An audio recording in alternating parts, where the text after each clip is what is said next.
All right, we'll call the meeting to order, please. Opening prayer, Mr. Hastings, will you do that for us? Let us pray. Our Father, we thank you for this day and for many blessings that you've given us, for health, strength, peace. We pray a special blessings on our country and this great community in which we live in. We pray for a special blessings for our first responders and all that keep us safe. We pray that you would be with us tonight as a commission, that we will make decisions that are right and acceptable in those sight. These things we ask in thy name. Amen. Thank you. Lauren, will you call the roll, please? Altizer. Here. Coker is absent. Evans. Here. Hardwick. Here. Hasty. Here. Longmire. Here. Martin. Here. Slattery. Here. And Silkwood. All right, that is 8 out of 9. We have a quorum. Thank you. All right. Do we have an acceptance of the agenda the way it stands? Any additions? Any? I have an addition. I'd like to add the Midway expansion area to it, just for a quick discussion later on. Okay. Any problems with that, Keith? Oh, no. All right. Okay, that's added. Lauren, I guess you'll make sure. Where will we add that into this? Is it okay like at the planning director comment? Up to you. Okay, yeah, we'll do it at the planning director comment. Okay, cool. Put it right before it. All right. All right. Next, do we have an acceptance of the minutes from last week? I'll take a motion. Anybody got one? Make a motion to accept the minutes from last month's second. meeting. All right, we have a motion. We have a second. Well, Lauren, will you call the roll? Altizer. Yes. Evans. Yes. Hardwick. Yes. Hasty. Yes. Longmire. Yes. Martin. Yes. Slattery. Yes. And Silkwood. Yes. All right, that's all 8. All right, now we move to the consent agenda. Any issues with the consent agenda? None? All right. Then I guess we'll step to the consent agenda and we'll let Timothy tell us about it. This is Dutch Brothers Coffee. They're going to be locating in front of Life Church on Indian Lake Boulevard. It's a 950 square foot building. They'll be providing 14 parking spaces. And they have worked with staff to bring their prototypical building into conformity with our building design standards, and they have agreed to all staff comments. All right, short and sweet. Anybody got any discussion? Any questions, comments? Nothing from the commission? All right, then do I hear a motion? Move we approve with all staff comments. All right, we have a motion and a second. Lauren, will you call the roll? Altizer. Yes. Evans. Yes. Hardwick. Yes. Hasty. Yes. Longmire. Yes. Martin. Slattery. Yes. Silkwood. All right, that's all 8. Okay, now we have site plans. First one is Campus Drive Parking Lot Site Plan, owner Steve Lauder. Location, say it again? Lofter, okay. Location 135 Powell Drive, 214 Campus Drive, 212 Campus Drive, and 140 Schivel Drive. Parcels 163D, 1B, 001.00, 001.01, 002.01, and 002.00. The lead planning person's Grant. Will you tell us about it? Yes, sir. Thank you, Mr. Chairman. This is a conversion of 4 single-family homes into vacation rentals, and which is a commercial use in our zoning ordinance, and in the Old Town Commercial zoning, which it's located in. And they have agreed to add the commercial parking lots, and the sidewalk is required to convert a residential house into a commercial business.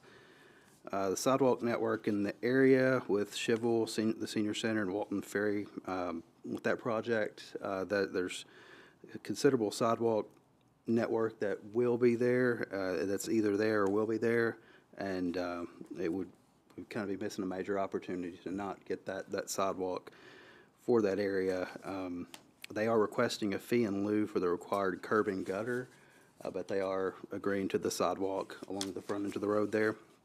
As you can see on the site plan, they did amend the site plan, the parking areas where they're not, you're not pulling off the road right into the parking spaces, which is traffic access and safety concerns. So they did fix that and make that where there's like a dual drive there to the rear of the two homes. We do have a few staff comments just about the shared parking and how to make sure there's a shared parking easement and for that property, or both of those, all four of those properties. And did want to say also, with this, that the next two projects are also the same type of residential to commercial conversion. I think they're requesting waivers for the sidewalk and the curb and gutter for those projects. And we just highly recommend whatever we do legally that the Planning Commission require the same on all three of these projects, just because they're all in the same vicinity and it's all the same type of project. So we just want to make sure that if we require like the sidewalk and a waiver of the fee in lieu for the curb and gutter, or a sidewalk and fee in lieu for curb and gutter, or however it's done, would be a good idea to make sure that we are consistent in those, just because it is the same exact type of conversion project. And I think that is pretty much it on this, though. But I don't anticipate the new zoning that's coming online soon that we'll be presenting to you guys. I don't think that would be a change in this one in particular, as far as the uses, just due to how our short-term rental ordinance is compared to a state law. Anybody from the Planning Commission have questions, comments? Anything you want to ask of Grant? You have something, Vanessa? Oh, I'm sorry. Okay. Is there anybody from the developer here? Okay. Marshall Boyd, representing the developer, the property owner. Mr. Green did a very thorough job in explaining the project. I'd be happy to answer any questions if anybody had any questions to ask. Charles, you have one? Go ahead. Couple of comments or just questions. Yeah, I noticed you've got parking for some buildings that are on another lot. Do you have access easements or something documented so that? Right. We're going to record a shared parking agreement to accomplish that. For everybody? Yes, sir. Also, there's some areas where the sidewalk is outside of the right-of-way. Yeah, right. We're going to record a final plat that conveys the necessary right-of-way for the sidewalk. Right-of-way or easement for the sidewalk. That's Yes, sir. something that will come at a later time? Yes, sir. Yeah.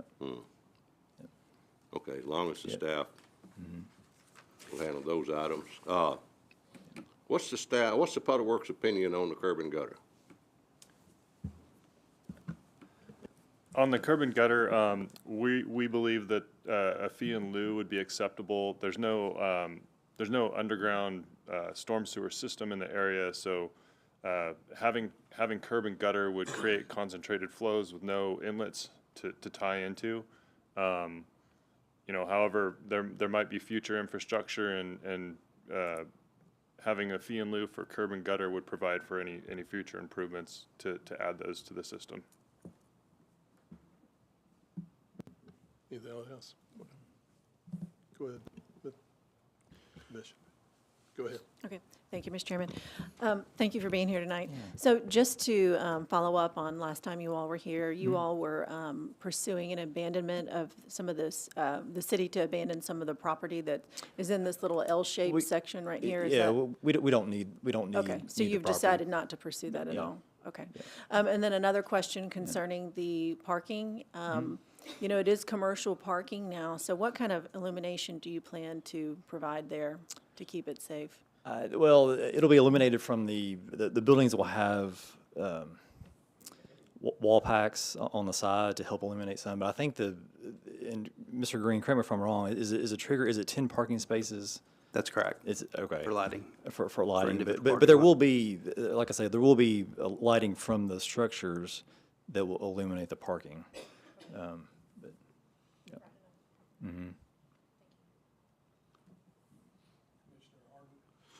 Are there any plans that this will ever, curb and gutter and sidewalks will be installed, or is that just something that will possibly, might, could, probably not ever happen in the future? I'm assuming that question is for Public Works. Just whomever. We currently don't have plans for it, but it certainly doesn't mean that we wouldn't do that in the future. But at this time, we do not have plans for installing curb and gutter. So I guess the next question would go to staff on the planning department. What happens to the money that's paid in? Does it just get spent and it's not there for that magical time in the future? Or is there an escrow fund that it goes to? Or what happens to this wonderful money they're going to pay us?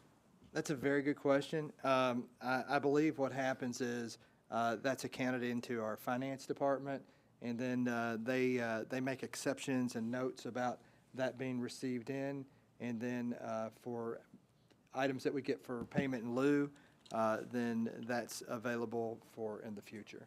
It's not necessarily a separate account, but it's accounted for so that at such time in the future, you could draw from that. So there's not this payment in lieu savings account No, that money's setting in and earning interest over time? And no. I is believe it a balance sheet account that's is a- accounted for? It is a balance sheet account. From That what- may or may not be there? Well, it's there on the books for the city's budget, so they account for it. And so it's very similar to a lot of the things where we've gotten off-site improvements on developments that weren't really payment in lieu, but they were off-site improvements for planned developments.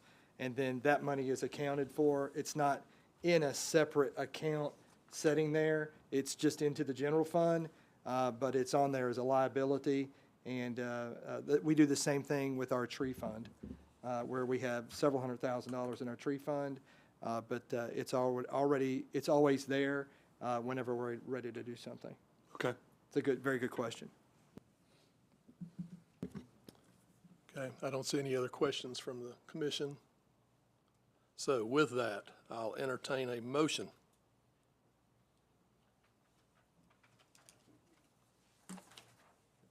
No motion.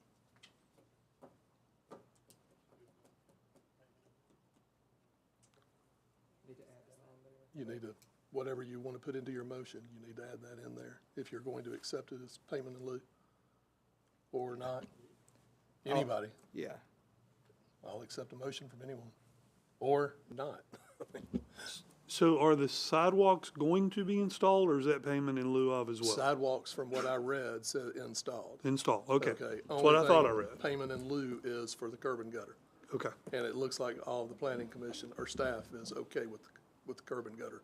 payment Being in lieu. delayed, I'm sorry? being delayed for a future time. Yes, Okay. from what I've read. Well, let's test the will. I'll make a motion that we accept it with all staff comments and payment in lieu On, of the Curb and curb and gutter, but Okay. sidewalks will be installed. yes, does everybody understand the motion? Okay, do I have a second? All right, we have a second. Lauren, will you do a roll call? Altizer, Yes. Evans, Hardwick. No. Hasty, Yes. Longmire, Yes. Martin. No. Slattery, Yes. Silkwood. No.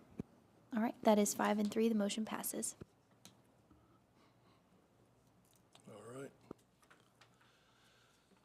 Okay, next thing on the agenda is, our site plans, is 111 Campus Drive, parking lot addition, site plan. Owner is Greg Stevens, location 111 Campus Drive, parcel 163D, F014.00. The lead planning is Timothy Witten. Okay, so Timothy, you want to tell us about it? Thank you, Chairman. First off, before I get into this, so that I don't slip up and forget it, planning staff comment number 2 needs to be deleted. That's actually a comment that pertains to the next project, not this one. So planning staff comment number 2 needs to be deleted. So this is located also on Campus Drive at 111. It is a existing residential conversion into an office. And in order to accommodate that use and the parking required by the city, they are proposing to build 6 parking spaces. 5 parking spaces are required.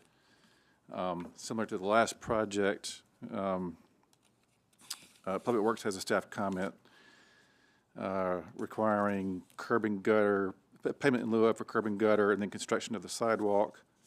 And the applicant is requesting a waiver, I believe, for a sidewalk, and correct me if I'm wrong about that. So they would they'll do the payment in lieu of for the curb and gutter, but requesting waiver of constructing the sidewalk.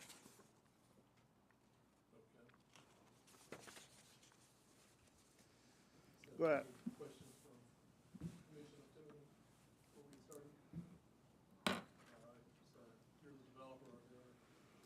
Will you tell your address where you, yes, Okay. 111 campus. The project you just had before, I'm lost as to exactly where it is on campus, on up the street. right, As you saw from the last shot there, this house is located dead in the middle of the street. So the sidewalk goes from nowhere to nowhere. I've agreed to everything else in the plans, driveway, parking, what have you, and landscape. I just didn't understand totally the sidewalk side of it. I think the plat,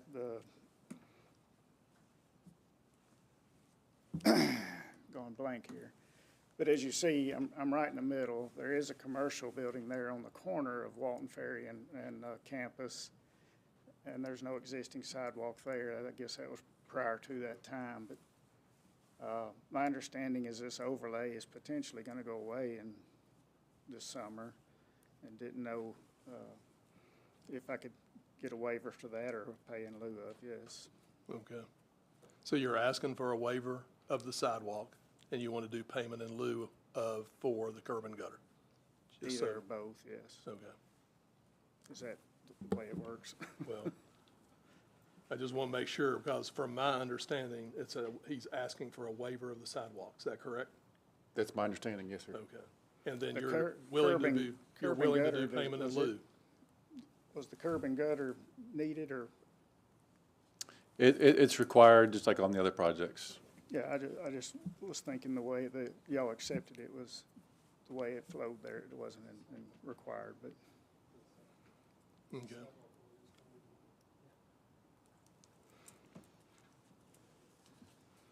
yeah, the neighborhood, I guess the old-time commercial overlay is designed to try to keep the atmosphere of the neighborhood, and that was one of the reasons I bought, and I've tried to do that, but I didn't see where the sidewalk out in front necessarily made a lot of sense. I didn't mind paying in lieu of the sidewalk as well if it came down to that versus the waiver of it. Okay. Commissioner Slatter, you have a comment? Thank you, Mr. Chairman. I think we're at a teetering point here as we start looking at the Westlake and start thinking about how this whole area is going to be proposed and redesigned and reimagined. I appreciate that the neighborhood today doesn't have sidewalk and doesn't have curbing, but we think about the new zoning that's being proposed for this land. The first waiver there, right in the middle of what potentially will all be commercial and creating a slippery slope. I have a difficult time with a waiver away from that in light of the Westlake District proposal, because it's not going to be that forever. And unfortunately, you're just the first one up. Yeah. On that street. Yes, ma'am, I understand, and I mean, I live here, both my businesses are here. the business I own now, my father started, we've been 35 years plus here. That's the whole reason that was purchased, was to quit renting an office and have my own. It's a low-traffic situation. There's 4 of us that work in it. And the aesthetics of the home, we've maintained and plan on finishing out to fit the neighborhood. And let me say, I'm very happy to see investment in the area and keeping that area vibrant, but I would not be in favor of a waiver or a payment in lieu, given what we project for this area going forward. Okay. I don't understand the projection forward. I just knew that was going away, the current one, so. Well, sir, I think if you could, you know, again, the way we are reading this, we're saying it is a payment in lieu, okay, on the curb and gutter, and you're asking for a waiver on the sidewalk.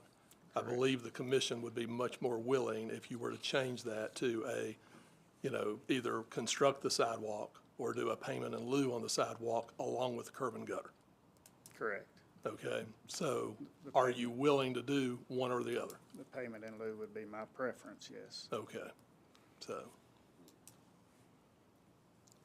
Now, go ahead, Wendy. Okay, wanted to make sure I got re-registered. This is not a question for you, sir. This is more a discussion for the commission. A trend of 2 projects, one right after the other, where we start talking about payment in lieu, payment in lieu. I go back to the very same questions that you asked, Commissioner. Where is that money and how is it allocated and where will it be when the time comes for this? And I think it's all in good faith. At this point in time, I don't believe anybody has any intention of payment in lieu and then not being prepared to do that. But that's fraught with potholes at this point, so that concerns me. Payment in lieu does not ensure that there will be a sidewalk there at the time that it's needed. Understood. Thank you. Commissioner Evans, I see you up. Yes, everybody wants sidewalks, but nobody wants to put them in. And the gentleman made the point, there is a commercial building up on the corner, and it doesn't have a sidewalk on it, okay? So if we allow this and don't require a sidewalk here, we get 2, 3 more projects, and all of a sudden, we think, golly, if we'd been doing this from the start, we'd have this whole block sidewalked at this point. So I agree otherwise that if we've got some money out there somewhere, we've got stormwater money too. But where's it going? What are we doing with it? The best time to put this stuff in is when everything's all torn up. Because if we go back later and decide we're going to put in curbs and gutters and storm drains in this area, then we got to rip up everything that they've already put in. So at some point, we got to decide where the balance point is, the tipping point, and when do we require these to be put in and when do we not? I've seen lots of subdivisions with a sidewalk that goes nowhere. It looks really funny, but there will be something to hook up to it at some point. And if we just continue to say, sure, go ahead and do that and don't put in the sidewalk, then when do we start? When do we start putting in the sidewalks? So I think we need to put the sidewalk here. It'll look funny, yes. Anything else? That's good, thanks. Director Free, you have a comment? Yeah, I might just as a point of reference, there are a lot of things changing within this area. The location of this particular property, that actually, and correct me if I'm wrong, Grant, that is actually in the residential preservation area. It's not in the future commercial area. But a couple of things just to mention is that, see where the road S is to where it kind of goes off the thing on the left side right there? Right. That lot, if you go down, that lot right there, that just submitted for an office parking lot for next month. And we've already explained to them that sidewalks and curb and gutter is going to be an issue for payment in lieu or constructing. So you've got that, and then also, if you look all the way to the right, that's Walton Ferry, and the long-awaited Walton Ferry West Main intersection improvement, which goes all the way to Volunteer to the north, and to the south goes all the way down to Noakes. Well, it's going to improve that whole area, and there will be walks that'll be installed in there. So actually, we're getting close to where there's going to be quite a bit of walk or potential walk or payment in lieu for nearby things within this area. So I just wanted to kind of bring that to everyone's attention. Now, you mentioned over there on Walton Ferry, will there be any expansion of curb and gutter and underground stormwater? Yes, I believe with that whole project, it's all the TDOT kind of road projects, so it's all stormwater, sidewalks, all of those different things. Limiting and changing entrances on the properties, and then they bought quite a bit of right-of-way down through there as well, and they have a lot of construction right-of-way for the construction of it as well, so Okay. there's a lot going on there. Commissioner Evans? Maybe a second bite at the apple here, but is there any engineering in place for curbs and gutters in this area?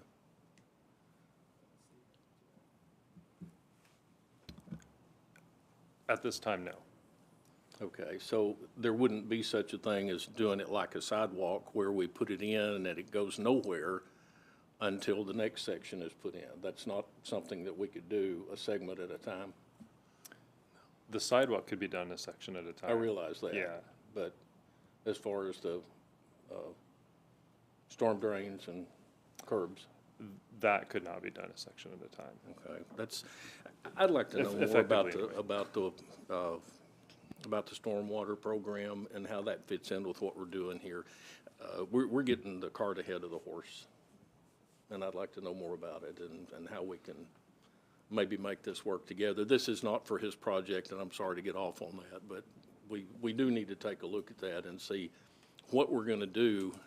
We've got a master plan for other things. We need a master plan for the wastewater system that, the stormwater system that we're paying taxes for and we've got money for some projects. But if we go out and continue to put Band-Aids on stormwater projects and don't look at the big picture, since we have taken this whole area to residential preservation and/or commercial, there'll be a demand for sidewalks, and there'll certainly be a demand to get rid of the stormwater.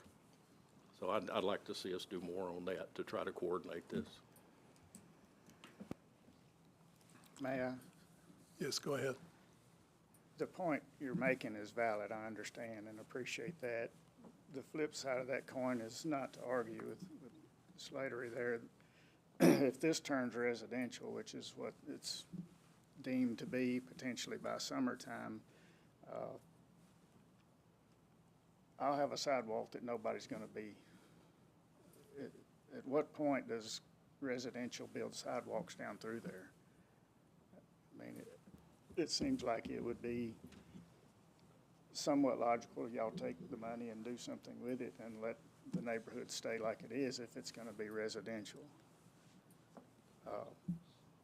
Maybe I'm talking out of the wrong side of my mouth, but if that's the plan for this area, which I kinda hope it is, because that's the intent of the way I plan on finishing out the house, is to stay with the neighborhood theme, so to speak,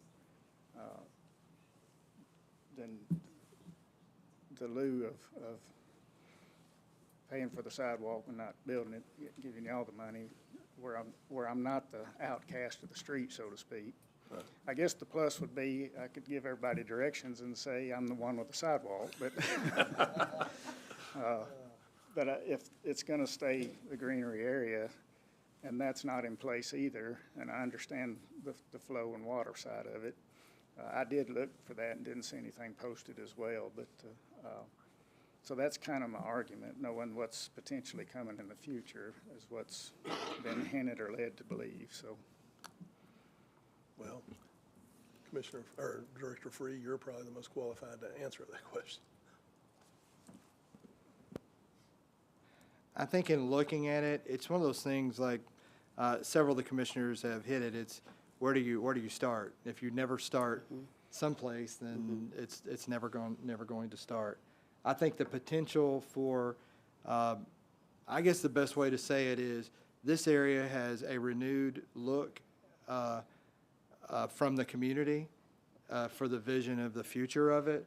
I see a lot of really exciting things happen within this area. I see this being a very walkable area regardless of whether it's commercial or residential, and part of it'll be commercial, part of it'll be residential, and it'll all flow together. But I see the walkability of this being very important, and probably, a sidewalk system eventually, by development, constructing the sidewalks where they can, and then the city at a point, as sidewalks start going in, then looking at connecting those sidewalk systems, and then having a plan of doing that. Currently, the city is doing a lot with the sidewalk system, but we're catching up on like the last 30 years of maintenance with our sidewalk system and ADA compliance with existing sidewalks. But I think at some point, hopefully in the near future, the city will have some plans and targets for areas like this to kind of fill in the blanks. So I see that potentially being done. And one thing with this area, the topography over in this area is generally flat.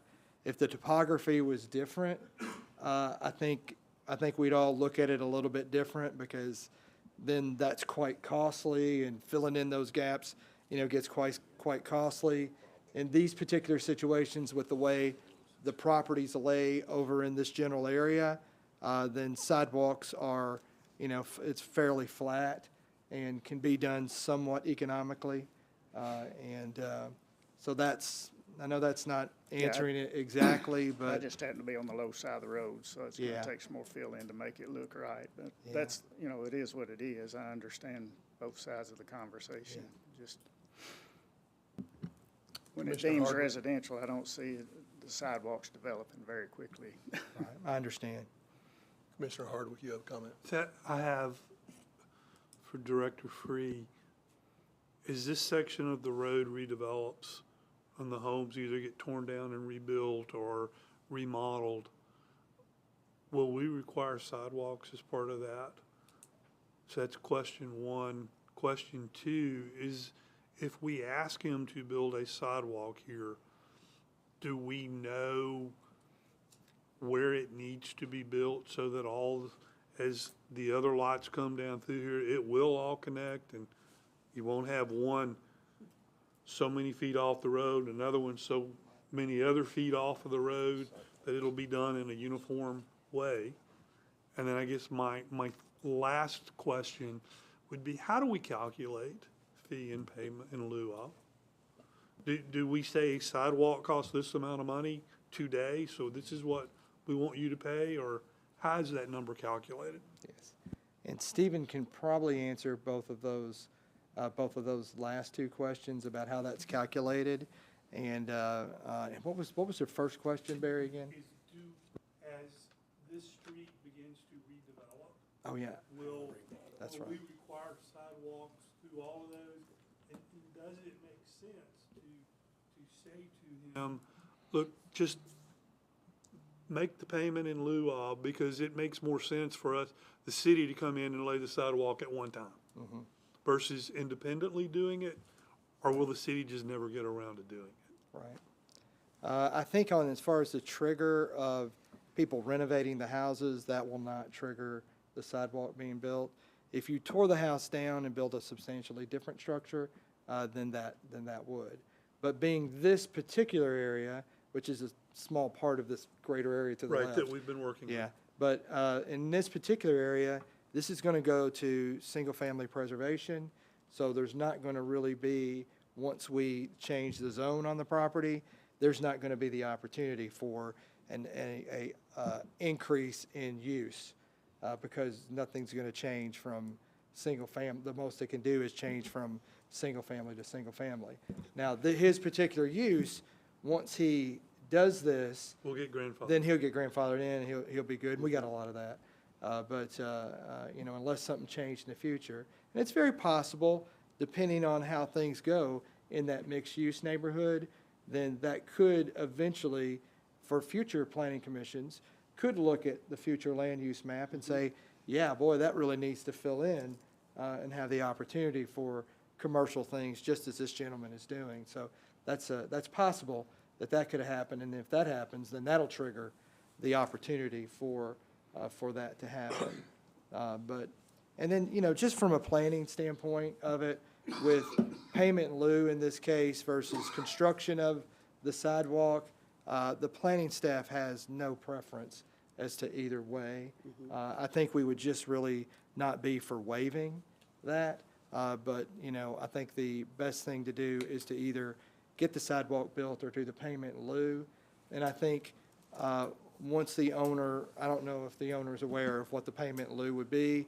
A lot of times, for example, probably the previously approved project just before this, they're building the sidewalk, but probably one of the reasons they're building it is because the payment in lieu is pretty substantial, and they're probably weighing, I think we can build that with everything we're doing and pouring a lot of concrete, you know, for parking lots. We could probably beat, you know, doing that payment in lieu, and that might be the case, you know, here. It could be cheaper to do that. I'm not for sure what that amount is, and I'll let Stephen answer those last two questions. Okay, so the first question is more or less constructability-wise with if there were adjacent developments. As Director Free had indicated, this area is generally flat, so topography-wise, it's not going to be too difficult to locate it such that the neighboring property could tie into it with relative ease. We have a typical offset that we maintain from edge of roadway of, you know, we have our road, 5-foot offset for landscape or grass strip, and then we'd have our sidewalk. Okay. So as each lot were developed or redeveloped, we would require them to submit a site plan. They would need to show the adjacent sidewalk and tie into it accordingly. The payment in lieu, that is based on a linear footage of frontage, and we have a set fee for that. That fee we adjust based on TDOT data. The Tennessee Department of Transportation maintains a database of typical costs for concrete sidewalk, and we take their cubic yard cost and convert it to a linear footage cost. And it'd be the same thing on curb and gutter then? Same You thing just on have a curb and gutter, cost, yeah. a linear Yeah, cost. it's pretty much just a straight calculation based on linear footage. Is So- there, Can I make a motion, I'm gonna ask this to Director Free as well as to the applicant, that if I made the motion, we want to approve this, and that you will resolve either through, it may be cheaper for you to build it, or it may be cheaper for you to do the payment in lieu of, but you will resolve that with staff after the fact. Is that a motion that I can make? Would you be okay with me making that motion? That one way or the other. That you would resolve it one way or the other? Sure. That you'll Yes. either write the city a check for payment in lieu of, or build it, whichever is cheaper for you? Yes, sir, I have no problem with that. yeah. Oh, okay, I'm Yeah, sorry. Yep, don't make a motion quite yet. Thank you. So back to the payment in lieu. This is very enlightening. So the TDOT calculator, based on linear frontage footage and cubic yards of cement, I think the question was asked earlier, is that today's rate? Is there an inflationary multiplier that's put in there that's projected out for 5 years, 10 years, or is it today's concrete price? It'd be based on today's concrete price. We don't project like, oh, we're gonna build this 10 years from now, so we're gonna inflate 3% per year for 10 years. No, it's just today's cost, and the payment in lieu is based on today's cost. Okay. Now my big question that cannot be answered at this table tonight, but I am curious what the utilization rate is of all of the payment in lieu of approvals that have been done. How did the city come out when that work finally had to be done? First of all, how often did the city have to come back and do it? And again, Commissioner Free, this is something, Director Free, that I would love to know after the fact, but I'm curious. What is the overall over-under on payment in lieu versus city expense? So we can talk about that later. I am not in favor of payment in lieu right now. Commissioner Evans, you got a comment? I guess a good follow-on question to that would be, is it fair to say that the payment in lieu that he might make on this sidewalk would be used to upgrade or catch up on other sidewalks that we're behind on? Is that where the money comes from for that? for those upgrades? Pass the buck. I don't know that I could specifically answer that question at this time. Okay, so if we're gonna go upgrade a sidewalk out here or a crossing or an ADA crossing, is that a city appropriation out of the general fund, or does that come from a specific fund for sidewalks? Maybe we can do that. That would be out of our Public Works budget, is what it would come out of. Okay. I don't see any other questions. I've got other one, but comments? it's- Stephen, to put the sidewalk in the front, it has to be, what you're saying, 5 feet off the road, off the blacktop? Generally, that's what we require. And then Yeah, you and, got- and then it's a 5-foot wide sidewalk as well. So we're talking 10 feet. Correct. So I've got 28 feet of front yard. So the sidewalk's gonna be basically in the middle of my front yard.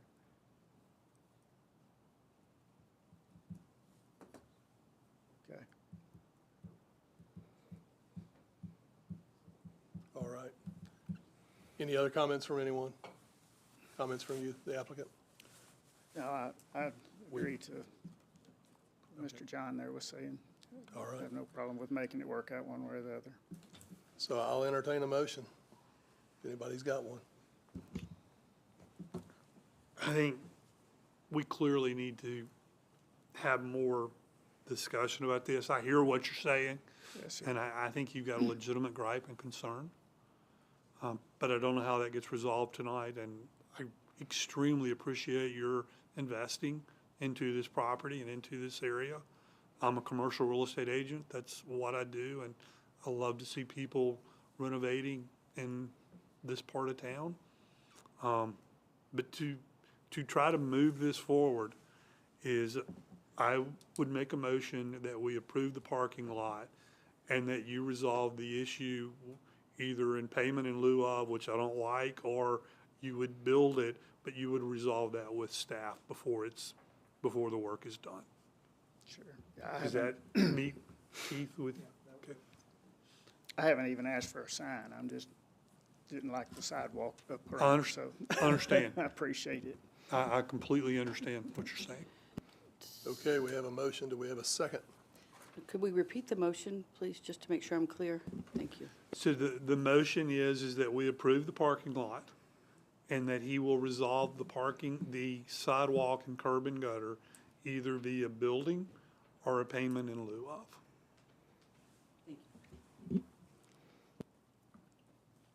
Is there a second?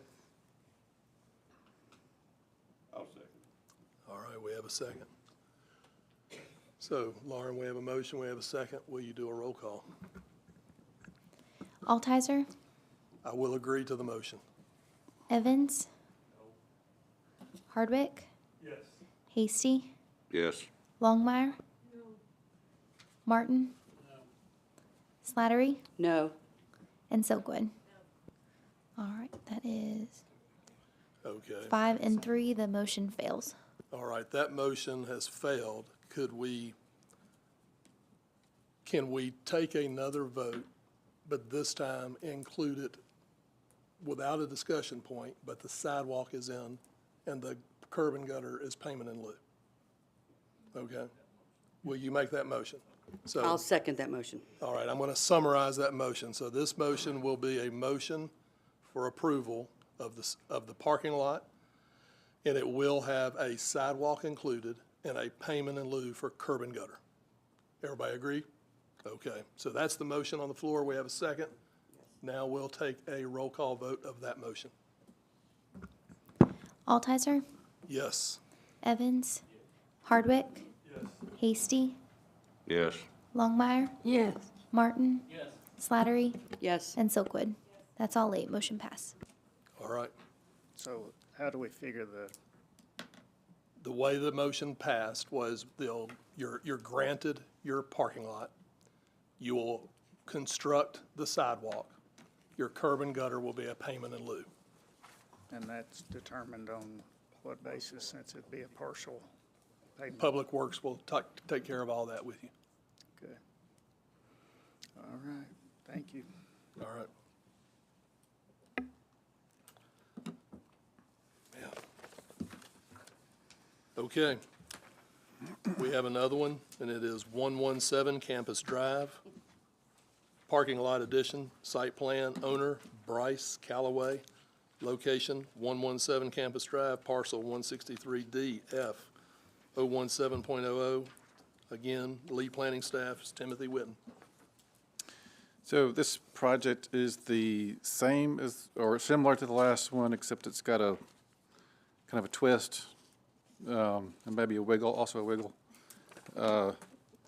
This lot is 3 lots west of the one that was just under discussion.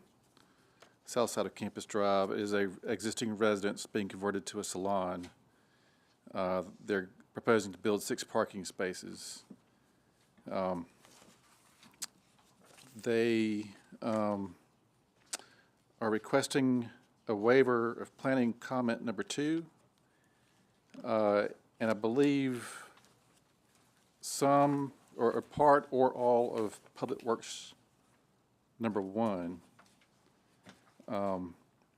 So Public Works number 1, that's the same discussion we just had about payment in lieu of versus construction. The planning comment, this is the twist, is that this lot, the northwest corner of the lot goes into the street. Now that's shown on the second page by the area in red.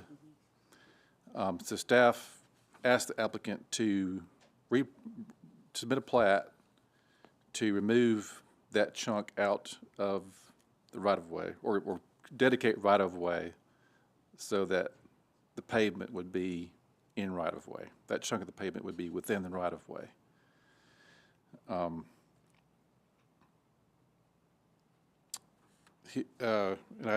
Here's the wiggle. I didn't put this in the staff report, but if the Planning Commission wants to require or uphold staff comment number 2, and Keith or Stephen, stop me if I'm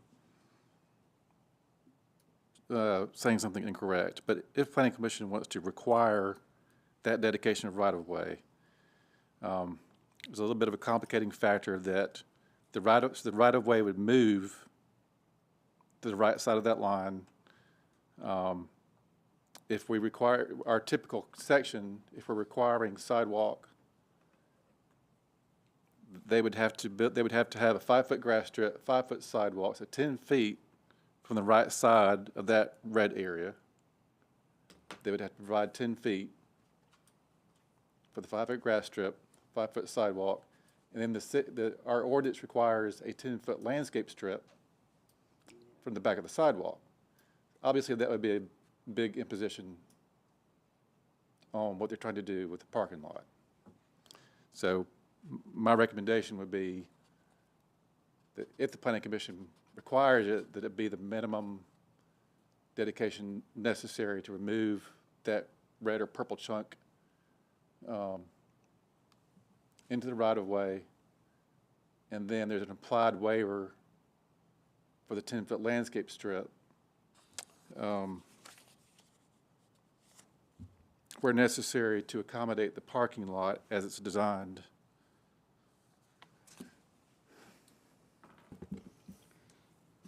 It's complicated. It's complicated. What is the clearance right there on that corner? That So Are you where talking the corner of the the actual top parking corner lot? of the parking lot that's pointing toward the purple. Right. it's about 8 or 9 feet. Okay. So That's so 8 that or that 9 little feet corner, to the edge of the that little purple? corner, right? Okay. That parking lot that's closest to the street and closest to the purple wedge, that distance there is about 8 feet. Timothy, we would have a variance on the sidewalk location in relation to the roadway as well, Yes, so. in addition to the landscape Right. buffer. So where the sidewalk would come around that corner of the parking lot, that grass strip would need to slim down to accommodate it. Okay. Commissioner Evans, you have a comment? Question? See if I can break the silence here. We have precedent for having a very narrow strip of grass between a sidewalk and the street over on Walton Ferry. So I'm in favor of Timothy's recommendation to waive the setback distance to get that sidewalk between the corner of the parking lot and the new right-of-way of the street. Should we require that dedication of right-of-way? And we would maintain the 5-foot setback off of the right-of-way, the purple edge. We would keep 5 feet off of the road and compromise on the distance from the sidewalk to the parking lot. That's what you're, no?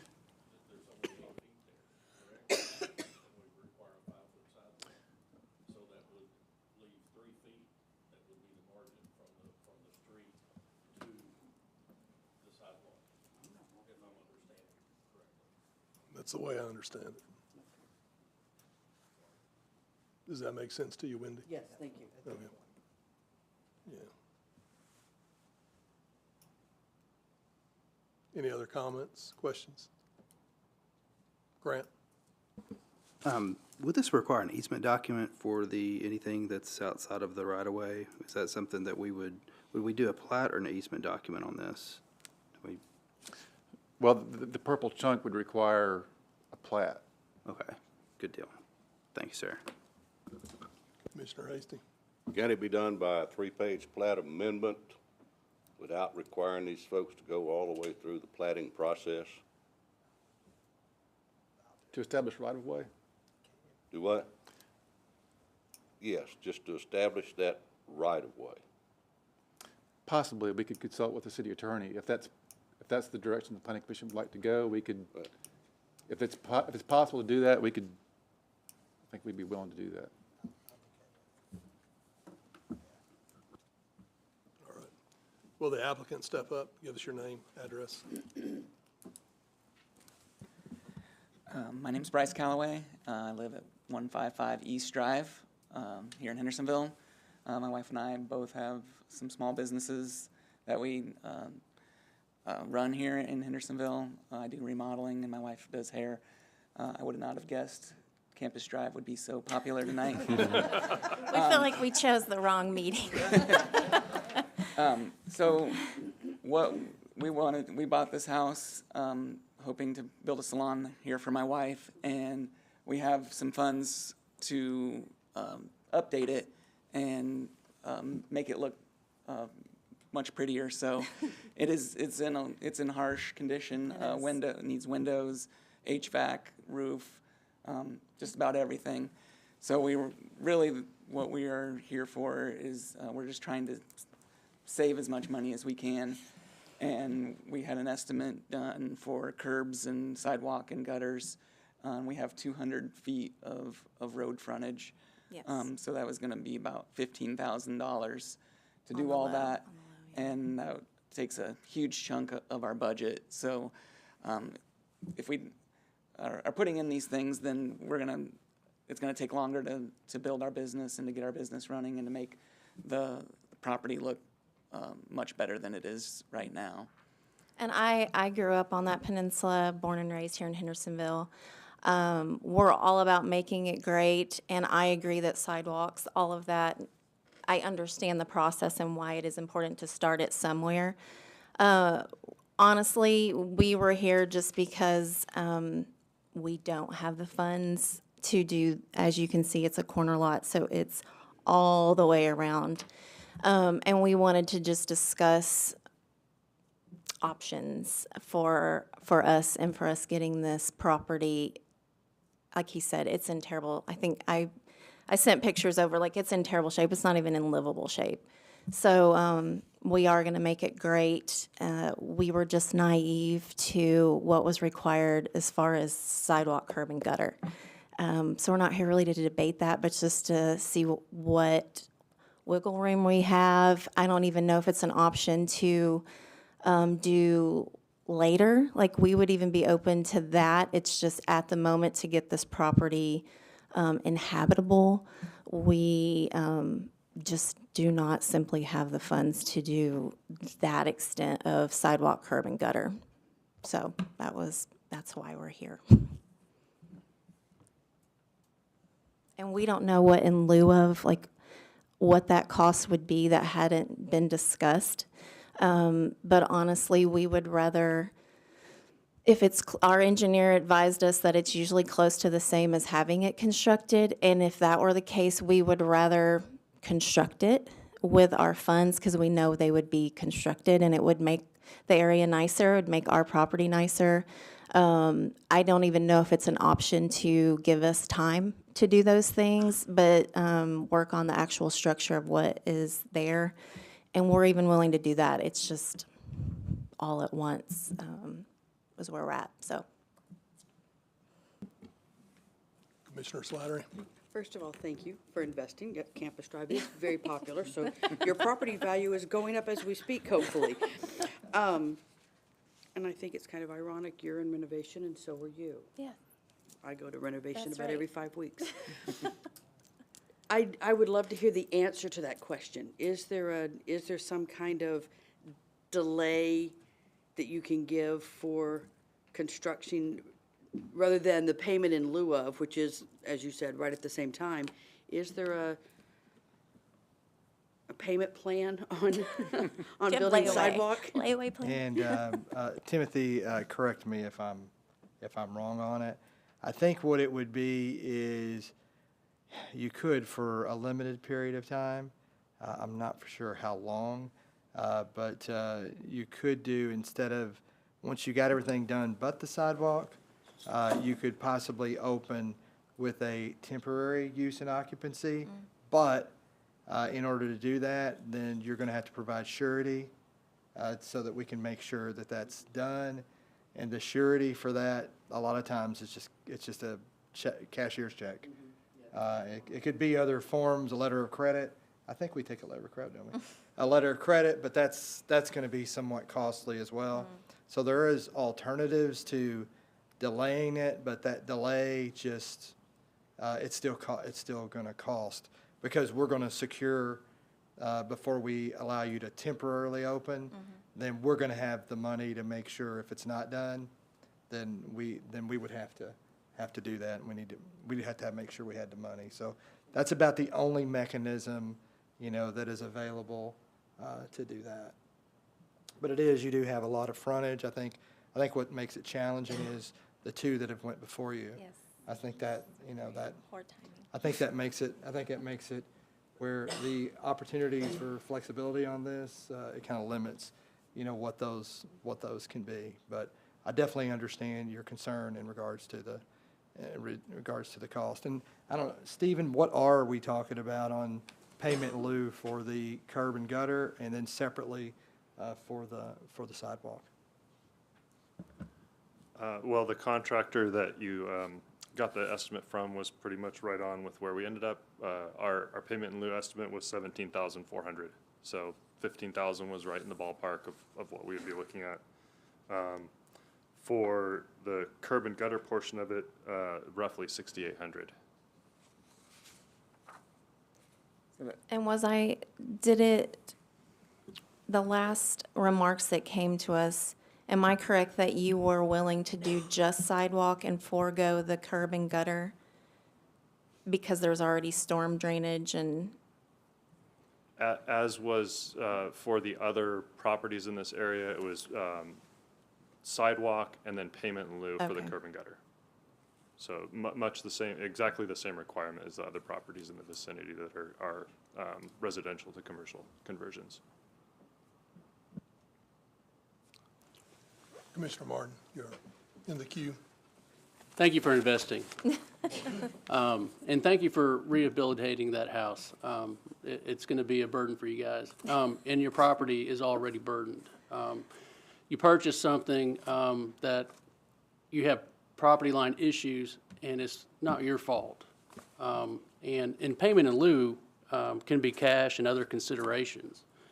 One of the considerations I'd like to see is if you're willing, maybe we can fix your plat, move that property line where the city wants it, and then the city can come back later and do a correction for the sidewalk and curb if you're willing to lay out the plat the way the city would like to have it done. Is that an option?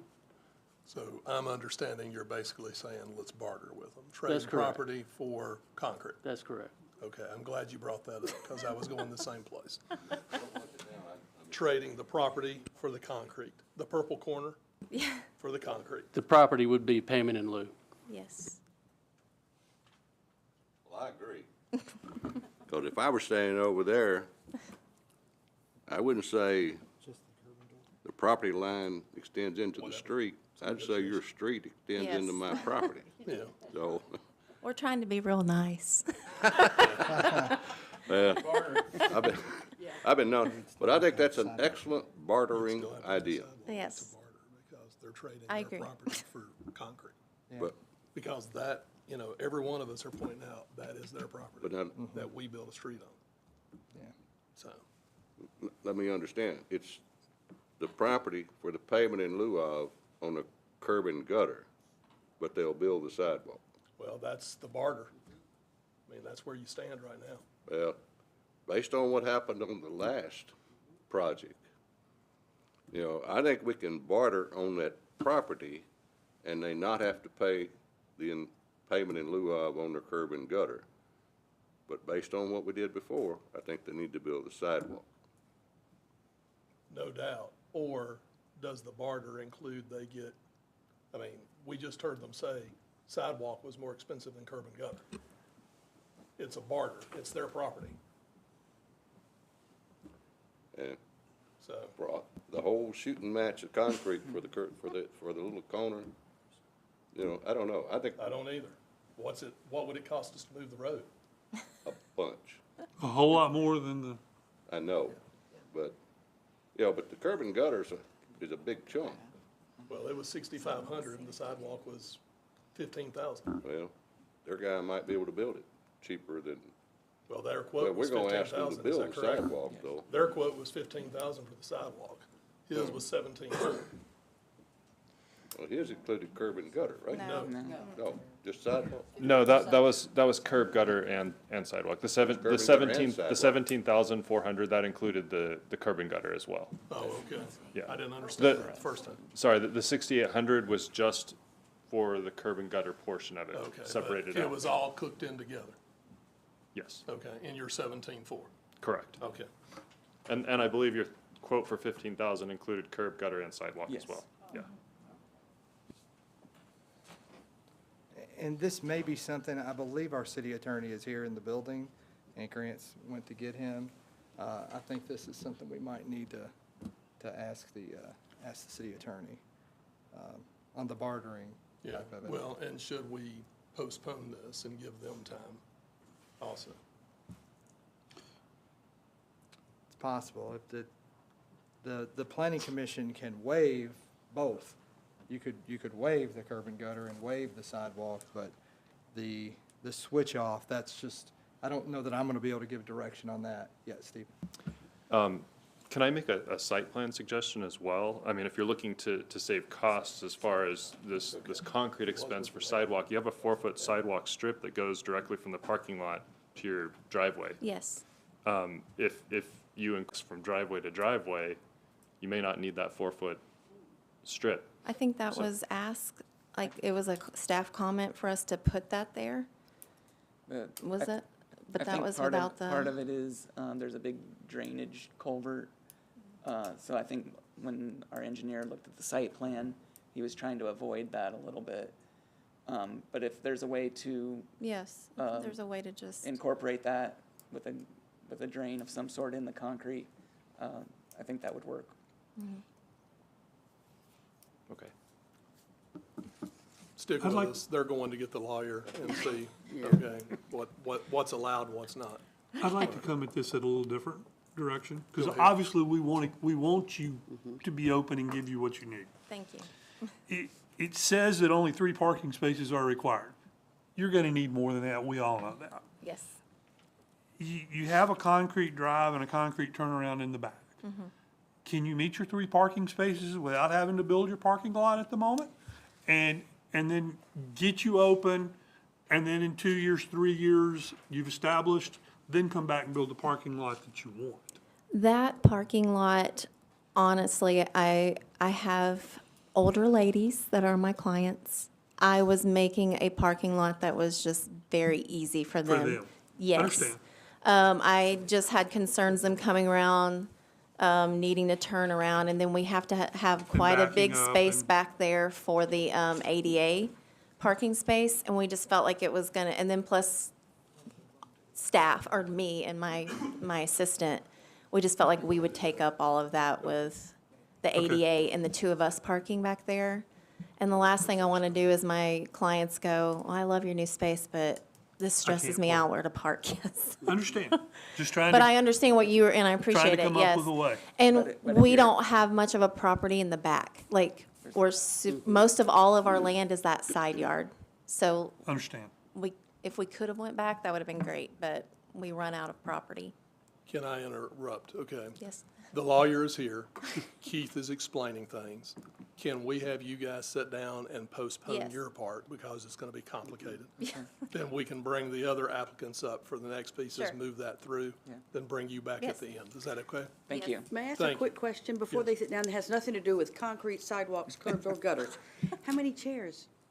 I will have 3 chairs. Okay. It's gonna be a little hair cottage. I've rented in Hendersonville for 15 years, and most people don't know, in Hendersonville, I pay $1,200 a month for 150 square feet to do hair in. So this is why we are pursuing this for our family, and so, yeah, it's gonna be small, but, yeah, just like a good place for my clients, yep. Thank you. We get it. you. Thanks for your patience. Yes. All right. We're going to skip ahead to the Tesla EV charging station, 217 Indian Lake Boulevard site plan. Owner Merchant Point, Tennessee Incorporated, located at 217 Indian Lake Boulevard, parcel 159B, C 006.00. Again, Timothy, you're the staff member. Will you Okay. discuss? So this, in fall of last year, staff approved this Tesla project. And that project, this is in the Aldi Shopping Center on the, the far left side, kind of behind Family Health Care, adjacent to the Goodwill lot. That plan was for some Tesla charging stations in front of 7 existing parking spaces, with the transformer location shown in the blue box there in the graphic. Tesla got into construction and was informed by NES that there was insufficient room for the transformer at that location where the blue box is shown, and recommended that they put it where the red square is shown. Tesla came to staff to get approval for that. We responded that we had 2 objections to it. The first was just the aesthetics of it. We generally try to avoid putting really large utility boxes in front of a site business. It does happen. Sometimes it's unavoidable. That's where NES, they won't put it anywhere else, and we don't really have any choice. But we do try to avoid it. Along this road, there are existing transformers on the opposite side of the road, but they back up. They're at the rear of those outlots, and they have room for screening. So just on the aesthetics, staff wasn't really crazy about this location. The second objection was we had concerns about the box potentially blocking the sight distance of vehicles exiting those 2 drive aisles onto the rear access drive. We also recommended that they locate the transformer in one of the other existing landscape islands further interior to the parking lot, or create or build a new landscape island that they could put the transformer in. I think we even suggested we would consider if they would convert 1 or 2 of the existing parking spots immediately behind that red square to a landscape island, so they could shift that transformer further back, and they could provide some screening for it, that we would consider that. But Tesla indicated that that posed difficulties for them and their lease area that they've already negotiated. So they are requesting requesting to be allowed to locate the transformer where that red box is shown. They did provide a sightline study in regard to whether or not vehicles can see around the transformer. They provided one looking kind of towards the Moe's Southwest Grill. Didn't provide one looking the other direction towards Goodwill. We've still got concerns about whether or not that transformer would block sight lines. The sightline study that was provided doesn't account for landscaping that would be required to screen the transformer. So if landscaping was put there, that would only further exacerbate the sightline problem. The transformers are, I believe they're 6 to 7 feet tall. And the width is probably, I would say 5 by 5, something like that. 5 feet by 5 feet? Right.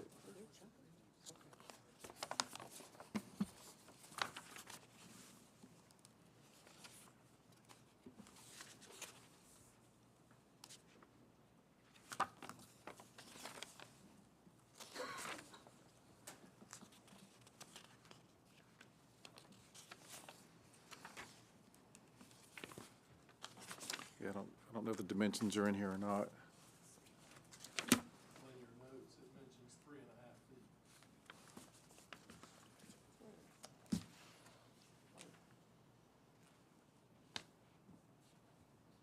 Is that what you're looking for, Tony? No, I want to know the size of the Yeah, the size of the transformer itself. That's what I'm. That's the height. No, the height would be, the height is taller than that. Do you know, can you speak to the size of the transformer? Yeah, will the admin accept? Yeah. Tell us your name. Oh. My name is Olivia Coquillo, and unfortunately, I don't live here, but I would love to, if she would accept me. I'm the deployment lead for the Southeast with Tesla, and I just wanted to step up to say it's a 5 by 5 by 5 cube, the transformer, at this location. So, and then, I'm sure there's gonna be a lot of questions. Anything else, Timothy? That's it. That's it. All right. Planning Commission, I see, Commissioner Evans, go ahead. I'll get it off the ground again. Is that transformer already mounted at that blue location? Is it already question sitting to on the me? ground? Yes. oh, no, it is not. That was the original location. Okay, but all the rest of the gear is there and concreted in? Out in front of Goodwill, is that where we're talking about? It's, That It's is, in but that little I'm not tree. aware that it's already installed. This is Well, not there- an existing There are posts transformer. standing up there, and they're, yeah, I was just there before I came to the The, meeting. you're talking about the equipment, the Tesla equipment, or you're talking about transformer? Yeah, it's already been concreted. PSU is the already there. conduits under the Correct. ground and all of that stuff. Correct. My question No, is, sir, the conduit is No. not there. That's a one-piece pre-made unit, so it's sitting there waiting to be installed, is what you see. So all the equipment is there. The conduit is not in the ground. okay, well, there's been a lot of concrete work done, and there's some posts up there that look to me like they hold the cords, and there are a couple of big boxes still back out behind your fence. Point being, was there not a plan approved before this thing started? Did NES not approve putting this transformer there before you started the project, or did you get ahead of them? No, sir, we would never get ahead of them. The plan was to put the transformer where the blue location is, and NES was part of this discussion. So if I may take a step back and explain our processes so we can understand how we got to this situation. So I'm here with Philip and Matt. Philip is the construction manager for this project. Like I said before, I'm the deployment lead for the Southeast. And Matt is with our architecture and engineering firm, Dewberry. They designed this site. The general process for construction, it includes utility due diligence, where before we even start designing the site, we get in touch with the utility, in this case NES, and their local engineer, so they could do the utility design and choose, confirm a transformer location that would work for them. And as Mr. Whitten mentioned, it was only after we got approval of this location that they turned out to be opposed to it due to clearance issue and existing utility. Correct me if I'm wrong. Was that the pre-construction meeting? At the pre-construction meeting, that they realized, ooh, by the way, like, yeah, we need to switch to the, is that red or purple? I'm sorry. It's red on our. It's red on our sheet, purple on the board. Okay. Yeah. To the red location. So I hope that, does this answer your question, Mr. Evans? I've never seen a project of this magnitude started without getting all the approvals before it was done. It looks like you've gone a long way toward, there is concrete there, and there are holes there, and I hope you put the conduit under the concrete. No, so But, the way it works, so what you're seeing is a prefabricated, it's, so, I don't have a laser, but the 4 church posts that are closer to the blue box, this is a prefabricated unit, what we call PSU, prefabricated supercharger unit, that we drop there. Everything is laid out Okay. to be built. This is not concrete So it's just work. dropped there, it's not poured dropped, there. Yes, it's dropped. So we didn't do work. It's dropped there. This is prefabricated. It's academic. The point is, how did you get started and get this far, and all of a sudden have a problem with the location of the transformer? If we had a contractor in here that got that cart ahead of the horse, then I think there would probably be some repercussions. I don't know that, but it seems that we have to have our site plans all together before we can start work. Right. So this is, like we said, this is, I believe that the pre-construction meeting happened right before we started building the site, like construction start, and the plan were approved with the blue, correct me if I'm wrong, with the blue location. So we had approval to proceed with the project with the blue location.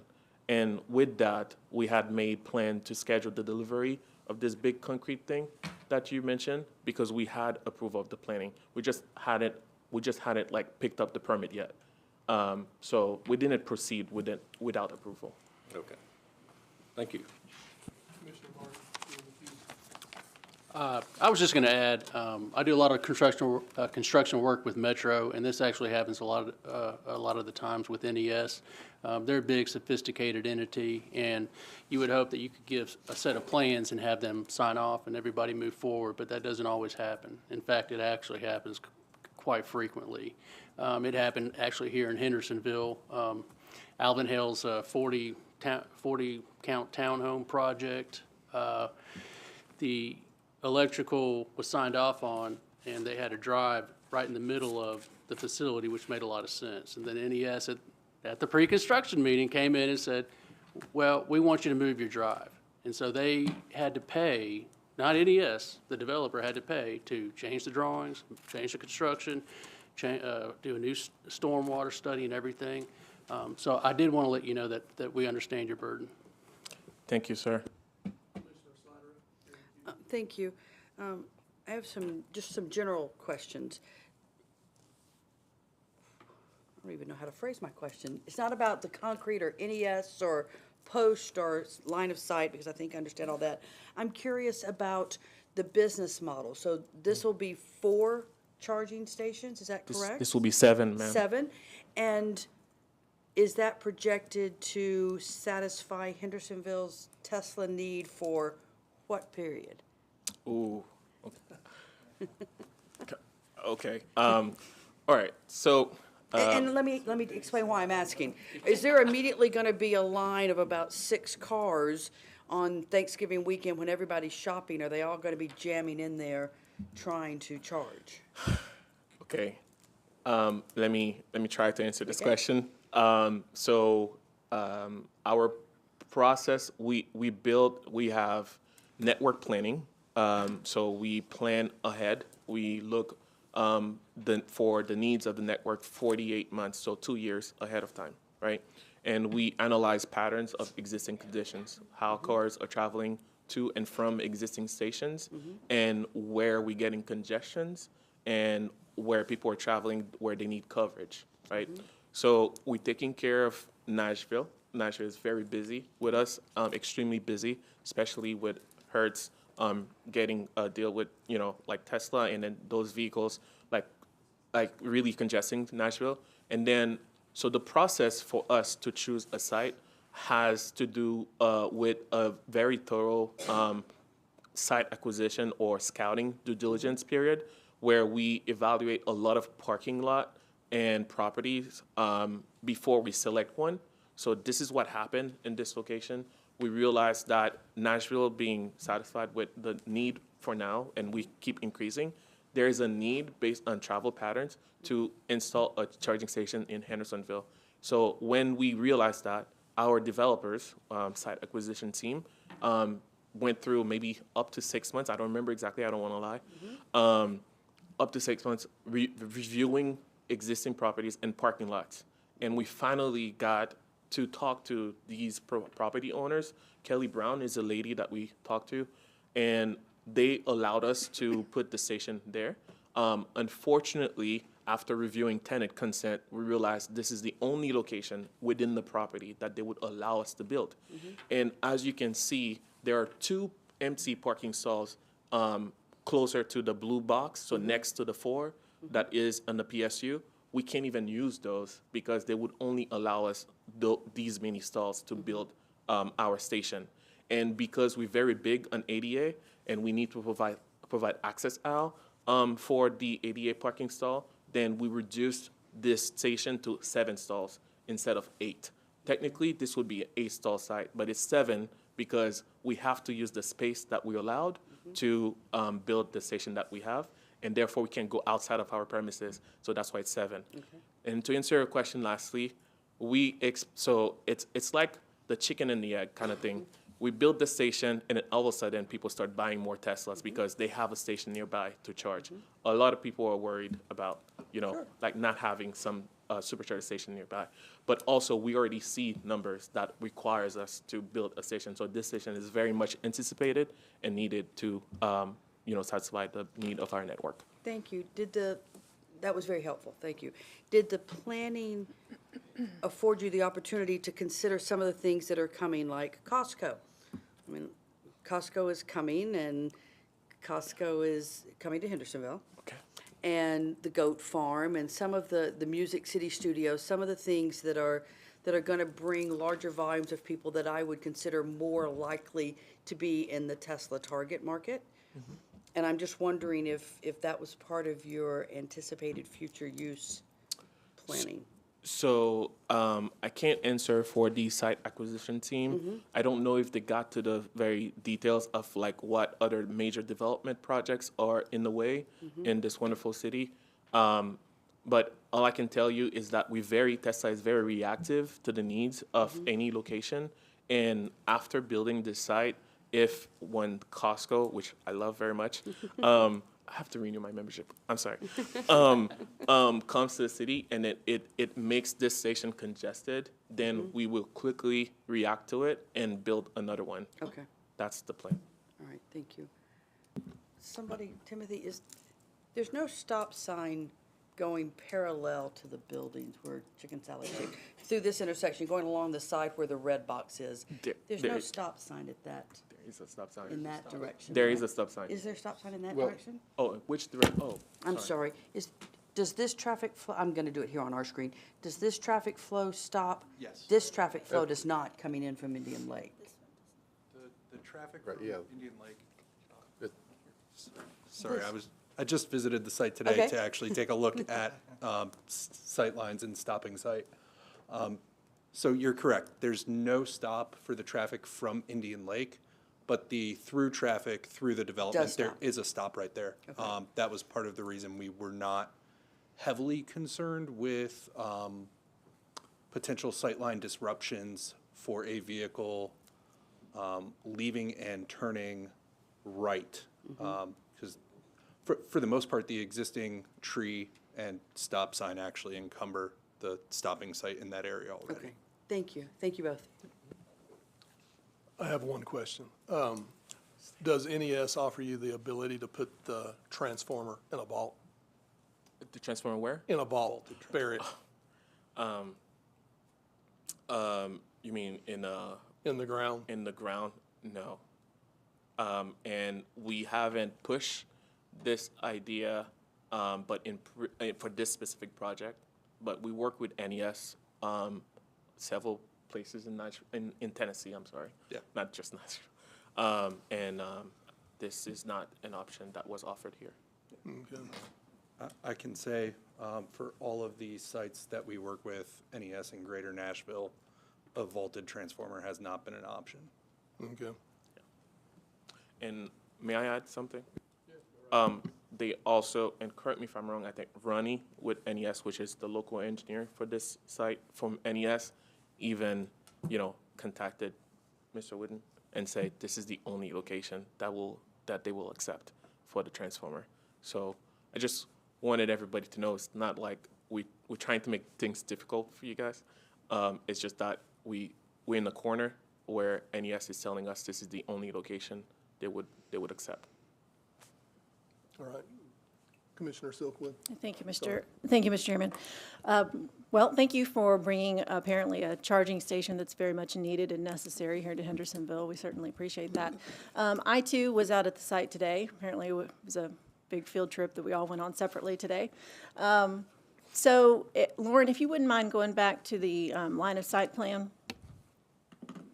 So if you see the mock-up here where the car is to the far left, and then the proposed new position for the transformer, if you're pulling out of the parking lot here and you're trying to make a left turn, it is extremely difficult to see where this traffic is coming from, because if you'll notice, you have to kind of pay close attention, but this island here, this landscape island, is offset forward. So that blocks the sight lines when you're trying to make that left turn out of this, Chicken Salad Chick parking lot area. So I saw it for myself today, that it is going to be a challenge with such a large transformer. So, I understand you're in a pickle, but I frankly see this as a safety hazard.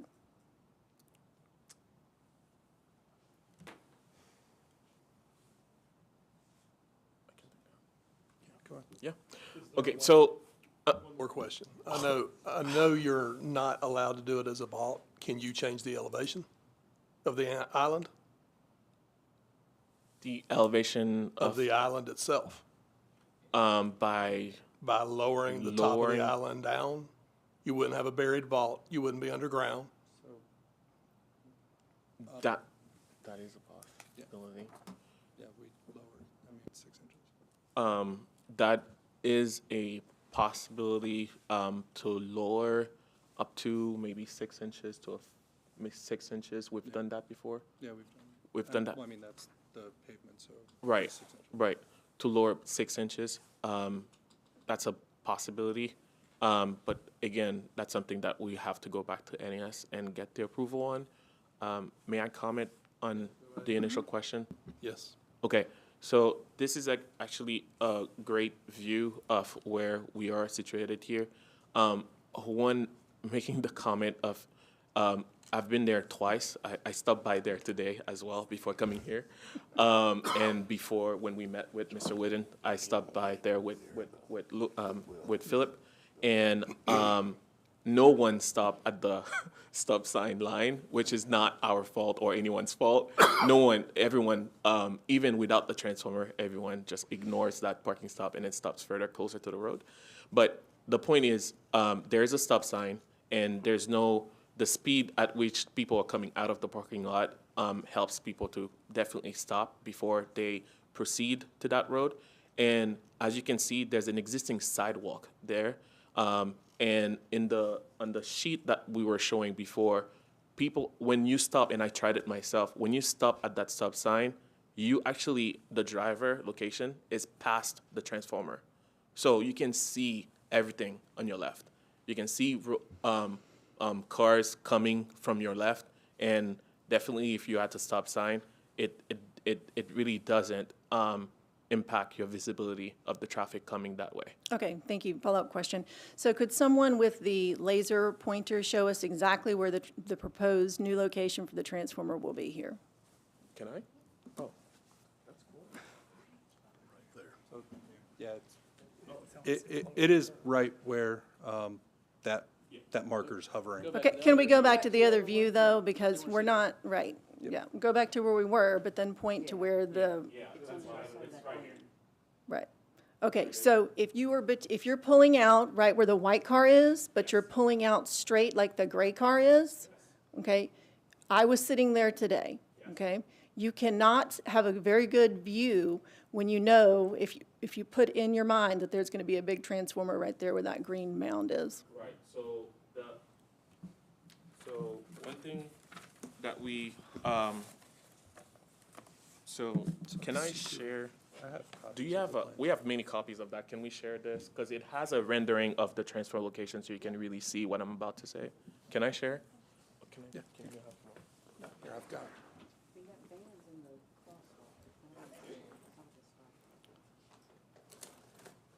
Yeah.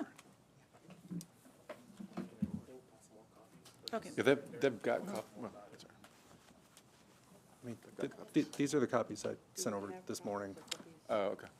So we even took the transformer and we shifted it as far over. We took up that little buffer we had between the curb and the transformer pad to try and Thank you. maximize sight lines, so. If people could go to C2A, at C2A. Oh, sorry. She is on. Oh, I think it's C2. She is actually. That's a big transformer. Yes, C2A, I believe so. Hold on, give me a second. This? Yes, C2A. Yes, C2A. On the picture on top on the left has a rendering of the transfer location.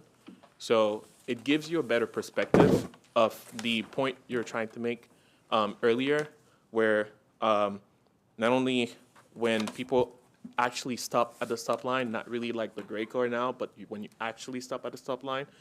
And I know earlier I said no one stopped at that mark right here, but when you actually stop there, which I did before coming to this here, you have plenty of space. You pass the transformer. So if you do a horizontal line between your location as a driver and the transfer location, you pass the transformer. And so you can see every traffic that's coming your way. Okay, so on the screen, take the pointer again if you would, and show us where the transformer will be. The transformer is located right here. As close, I mean, actually, but, oh, I'm sorry, that's not me. Right here. And that's as close to the curb on this side as possible, because we got approval from Right. NES. They're putting it as close to the back curb. I see that. And I'm not so concerned with where your cursor is now. It's more where the white car is if they were pulling out with the chicken salad chick to their rear, if that makes sense. Where's chicken salad? It's in that shopping center right there directly by behind. Pet Supplies Plus. Okay. Right. If So if you're pulling out there like I was today, okay, Uh-huh. and the transformer is there, the way this sidewalk island juts out, Yeah. it is very difficult to see because cars come through. This is an intersection right here. It's kind of hard to tell if you haven't driven through. So cars are coming in, some are stopping, some are not. They're coming through here. And if you're trying to make that left turn, it's hard to see all the action going on at this intersection. And so to me, that presents a safety hazard, and that's all I'm saying. Okay, are we talking about the same? We are, I think it's. location, the transformer, sorry, I'm gonna try to speak. Okay. I'm not yelling at anyone. So the transformer, in this view right here, the transformer is here. So are you referring to people stopping here? No, the next one over. Mhm. Oh, the next one. Correct. over. So this entry right here. Yes. So And if then you're, saying- if you're pulling out, like if you're coming from Pet Supplies Plus, Pulling out. chicken salad chick, Uh-huh. it's very difficult, especially when you envision a large transformer there, to see what is happening at this intersection. Can you, it's hard to see if you can pull out and make that right or left turn because it's going to block that sight line, especially when you consider the landscaping requirement that is. What you show here in your C2A mock-up, no landscaping, which is a requirement. So, can I speak about the visibility before I speak about the Sure. Landscaping requirement? So for visibility, you're talking about the next road, the next exit point right here. So that will be on the left side of the transformer, right? If I'm saying, if I'm facing. As you're looking out at this road. As I'm looking out, yeah, right? So for this, I mean, the transformer wouldn't block your view for cars coming to your left because the transformer is on your right. Oh, I'm so sorry.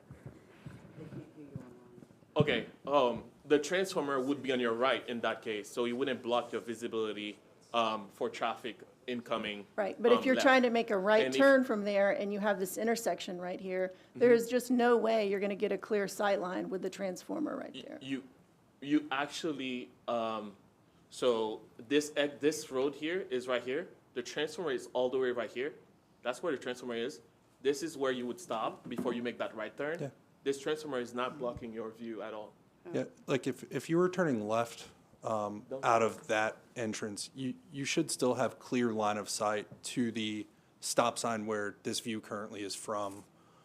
So you would be able to see the vehicle stop there or the vehicle taking off from the stop sign. You should be able to. Respectfully, I disagree. I mean, I'm no expert, but I think when you add the landscaping component as well, I don't think that it's going to be a clear sight line at all. Well, and Right. I think that's the basis of our request is we were requesting variance relief from the landscaping, similar to the other cabinet that's there and the one Right further down the across- road and. Right across the street. So with as far as visibility, the height of these shrubs or trees really wouldn't be an issue. But again, any one of us who made the trip out there, this is not the current existing condition out there. There are no trees around this transformer, basically. So almost no landscaping, and the transformer size will be the same. But we understand the need to put landscaping, and we're willing to, well, we asking for a variance, relief for landscaping to increase any chances of or decrease any chances of impacting visibility. Commissioner Silwood? Just to follow up, personally, I think you should look for a different location. So that's my personal recommendation. Thank you. Okay. Commissioner Evans, you're lit up. I think we're neglecting to understand that big white line back behind the Is the stop. walkway is a safety factor. We're supposed to stop not where the edge of the street is, but behind the big white line. Any of the Hendersonville police will tell you that, so that you can clear that walkway of people and make sure that it's safe to proceed. You don't stop where that car is stopped to try to get out on the road.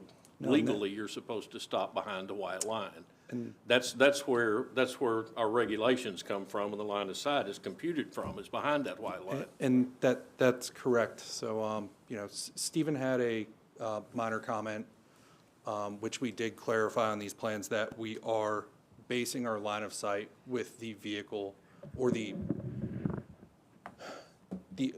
person's eye set back 14 and a half feet from the intersection of those two aisles. So we are taking that into account. We didn't look at this as if you were that SUV, parked up in the crosswalk. We were trying to take a look at this from the real driver's perspective, actually stopping at the stop bar. Yeah, and every comment I made earlier is based on the car stopping at that line, sir. Not like this great bar. I just made a comment earlier that nobody stops there, but all of our comments were based on people. There's actually a plan that you were showing earlier on the screen, but it's also shown on C2A, where you see the car is actually stopping at the white line, not really like the gray car on the screen. So, yes, sir, we understand that. Commissioner Martin. I'm really beginning to see what Commissioner Silkwood is concerned about, and that is the location of it right by that drive aisle. You have a 5-foot by 5-foot wall that you're staring right into.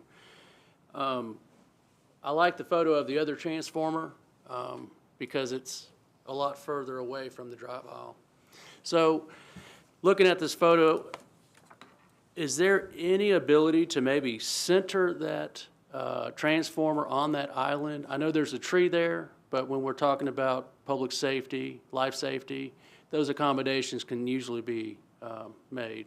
Is that a doable request? Would that help? To center along that road that we're looking at? Right, get it away from the vehicles that are trying to turn So- from that drive. That is possible. We were trying to maintain existing landscaping as much as feasible. I think we're past that. Yeah, no, if we were able to remove the tree, which does also encumber the existing line of sight, yes, we would certainly be open to that. And So usually when we take down a tree, we plant a new tree, or we could relocate this one, so there's a net loss. yeah, no, we could find. 100% open to that. Can I comment on that? Hold on, you got it, go ahead and comment. Okay. Just an idea. If you center it in that island, that actually moves it closer to the sight lines of the next drive aisle. But I think their concern though is making left-hand turns. And if So it's pushed over there, if you're making the right-hand turn, you're still looking left. But if you're pulling out of the next drive aisle and you're looking to your right, by moving it to the center, you're moving it more into the sight line of that next drive aisle when you're looking to your right toward the main entrance in. Just something to be aware of if you're considering allowing removal of that tree and moving it closer to the center. Commissioner Hasty. Yeah, but if he's turning right, he can see oncoming traffic, so that shouldn't be that big of a deal.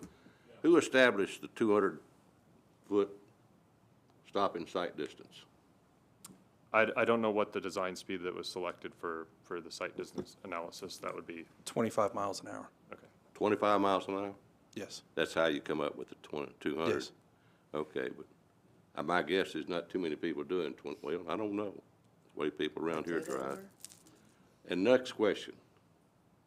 What streets are public and what streets are private out there? I believe it's all private. All private. Okay, thank you. That's all I got. Commissioner Slattery. Thank you, Mr. Chairman. All right, Jason, you're driving our Google Earth, right? Will you please start back with the one with the gray minivan that's sitting in the crosswalk? Thank you.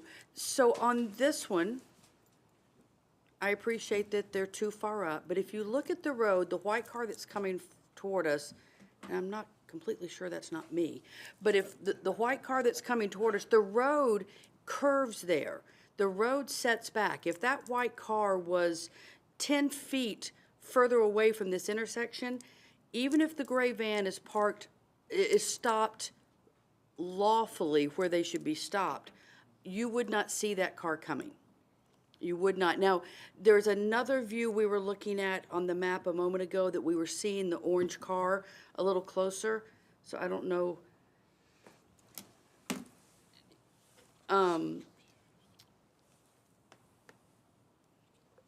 I think you addressed this a moment ago. If we move the transformer at all, we're getting closer to that deeper curve in the road, and I think the line of sight is diminished even further. I agree with Commissioner Silkwood. I think this is not the ideal location for the charging station. I appreciate that NES took your knees out, but that original blue box was I think a much more manageable with traffic flow. And less expensive for us too. Okay. So That would have been That's the very perfect- unfortunate. Yeah. I think that is not an ideal location for it in our city. Anything else, Commissioner? No, thank you. All right. Well, we beat this one to death. So we're to the point now where we can entertain a motion, if anybody so sees fit. And if I don't get a motion, what's next? Yeah, yeah, I'm sorry, Mr. Chairman. Go ahead. I'm Want me asking to- you. Okay. Then, if there wasn't a motion or or it failed at this location, then it would just revert back to what the staff approval was, which was the location where it was the blue location. And I think from the staff standpoint, we certainly understand the difficulty that they're having with this. And this is actually a in-house staff reviewed item. But as you can see, what we're struggling with that our parking lots in our city of Hendersonville are really more park than lot. They serve multiple functions, not just the function of a utilitarian parking lot. They also serve a function of safety and beauty. And, and that was one of our concerns were those safety elements. But then also, this is something that if we were doing this development new, having a transformer at both those locations in close proximity of that size would certainly be something that we'd be not wanting to do. But I think we're going to have a lot of, not just Tesla, we're going to have a lot of these similar things. We've had similar things in parking lots where you have ATMs, and we're very particular about those things. We really haven't had a lot of charging stations for cars that have come kind of after the fact of the development, but this is just the start. So it's very important, kind of how we're looking at this moving forward, because there's going to be a whole lot of these types of things in the future. And I think it's just very important as we evaluate how to move forward is to do so in a way that, decisions that could be duplicated and that definitely, protect the quality, the existing quality of the development that's there. Can I ask one more question? What was NES's encumbrance with putting it in the first location?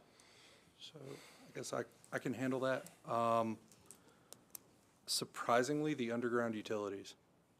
NES requires 10 feet clear in any direction, even underground. So there's an underground water line and gas line that run right through those parking stalls. So that's what even prohibits what Timothy had suggested earlier by even creating a new landscape island in that strip of parking. It's the same encumbrance, and that's why when NES reached out to Mr. Witten, they were. Could you move it further down? I know it's a longer run for you, but if it gets past their 10 feet? Further in which direction, I guess?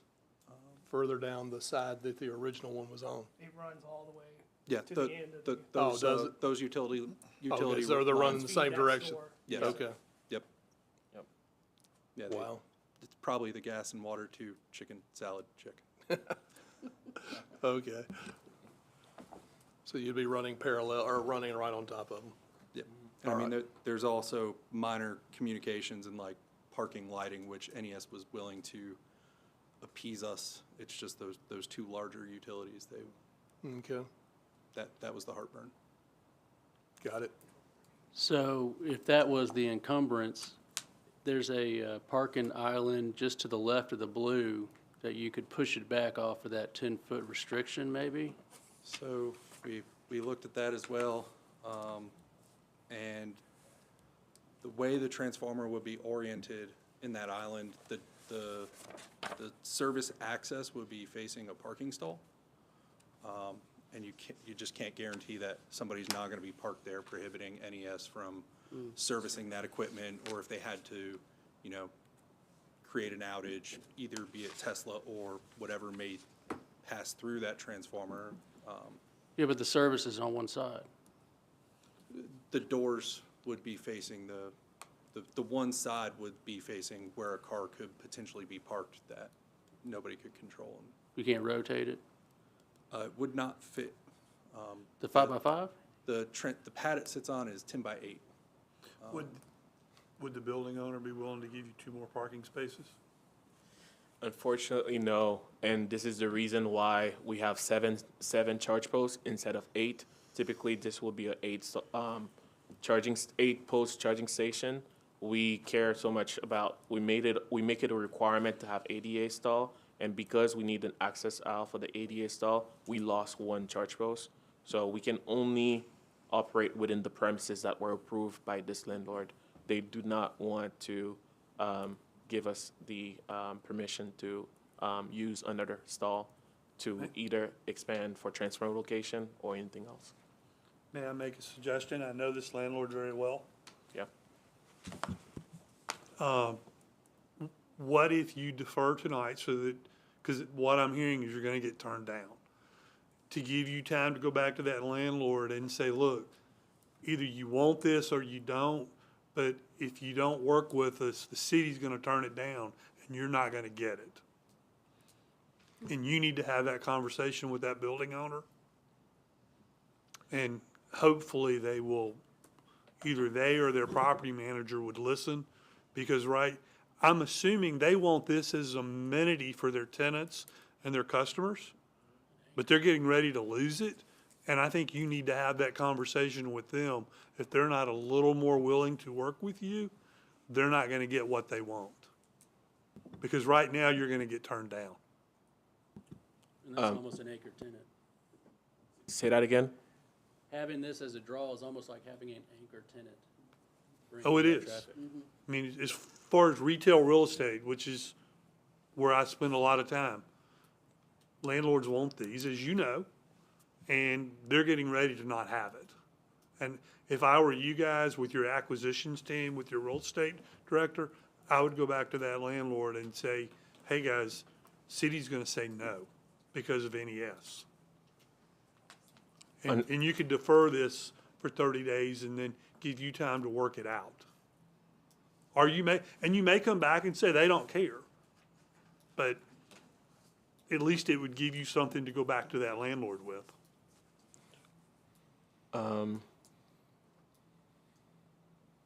Just 5 seconds. I think that's, I think that's an avenue we're willing to explore.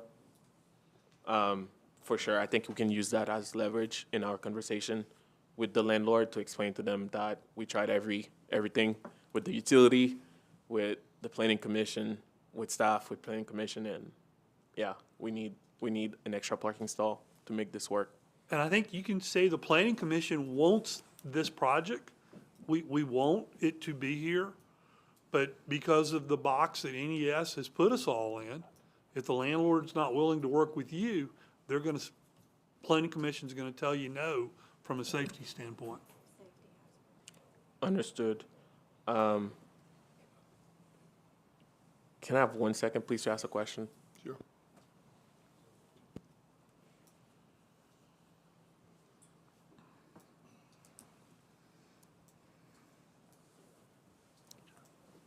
Good job.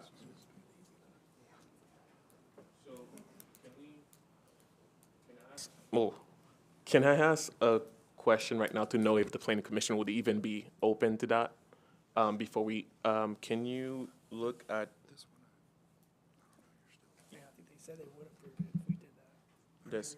So if you look at C2A, I don't know if you can show that, but if you look at the plan, on the plan of C2A where the transformer location is shown, that parking stall right next to that transformer, if we were to ask permission to use that parking stall and push the transformer further into the parking lot, is that something the planning commission will be open to? Okay, so, This island here. okay, yes, this one, right here, this parking stall. They're gonna take a whole parking stall. Okay. And we would like reshape the island around the transformer. That would work. Yeah, it will be further in, and definitely have no impact on visibility both ways. Yeah, Landscaping, yeah. NES doesn't have a rogue utility line running right there, do they? No. I think you would get approval if you find a way to get that with your current landlord.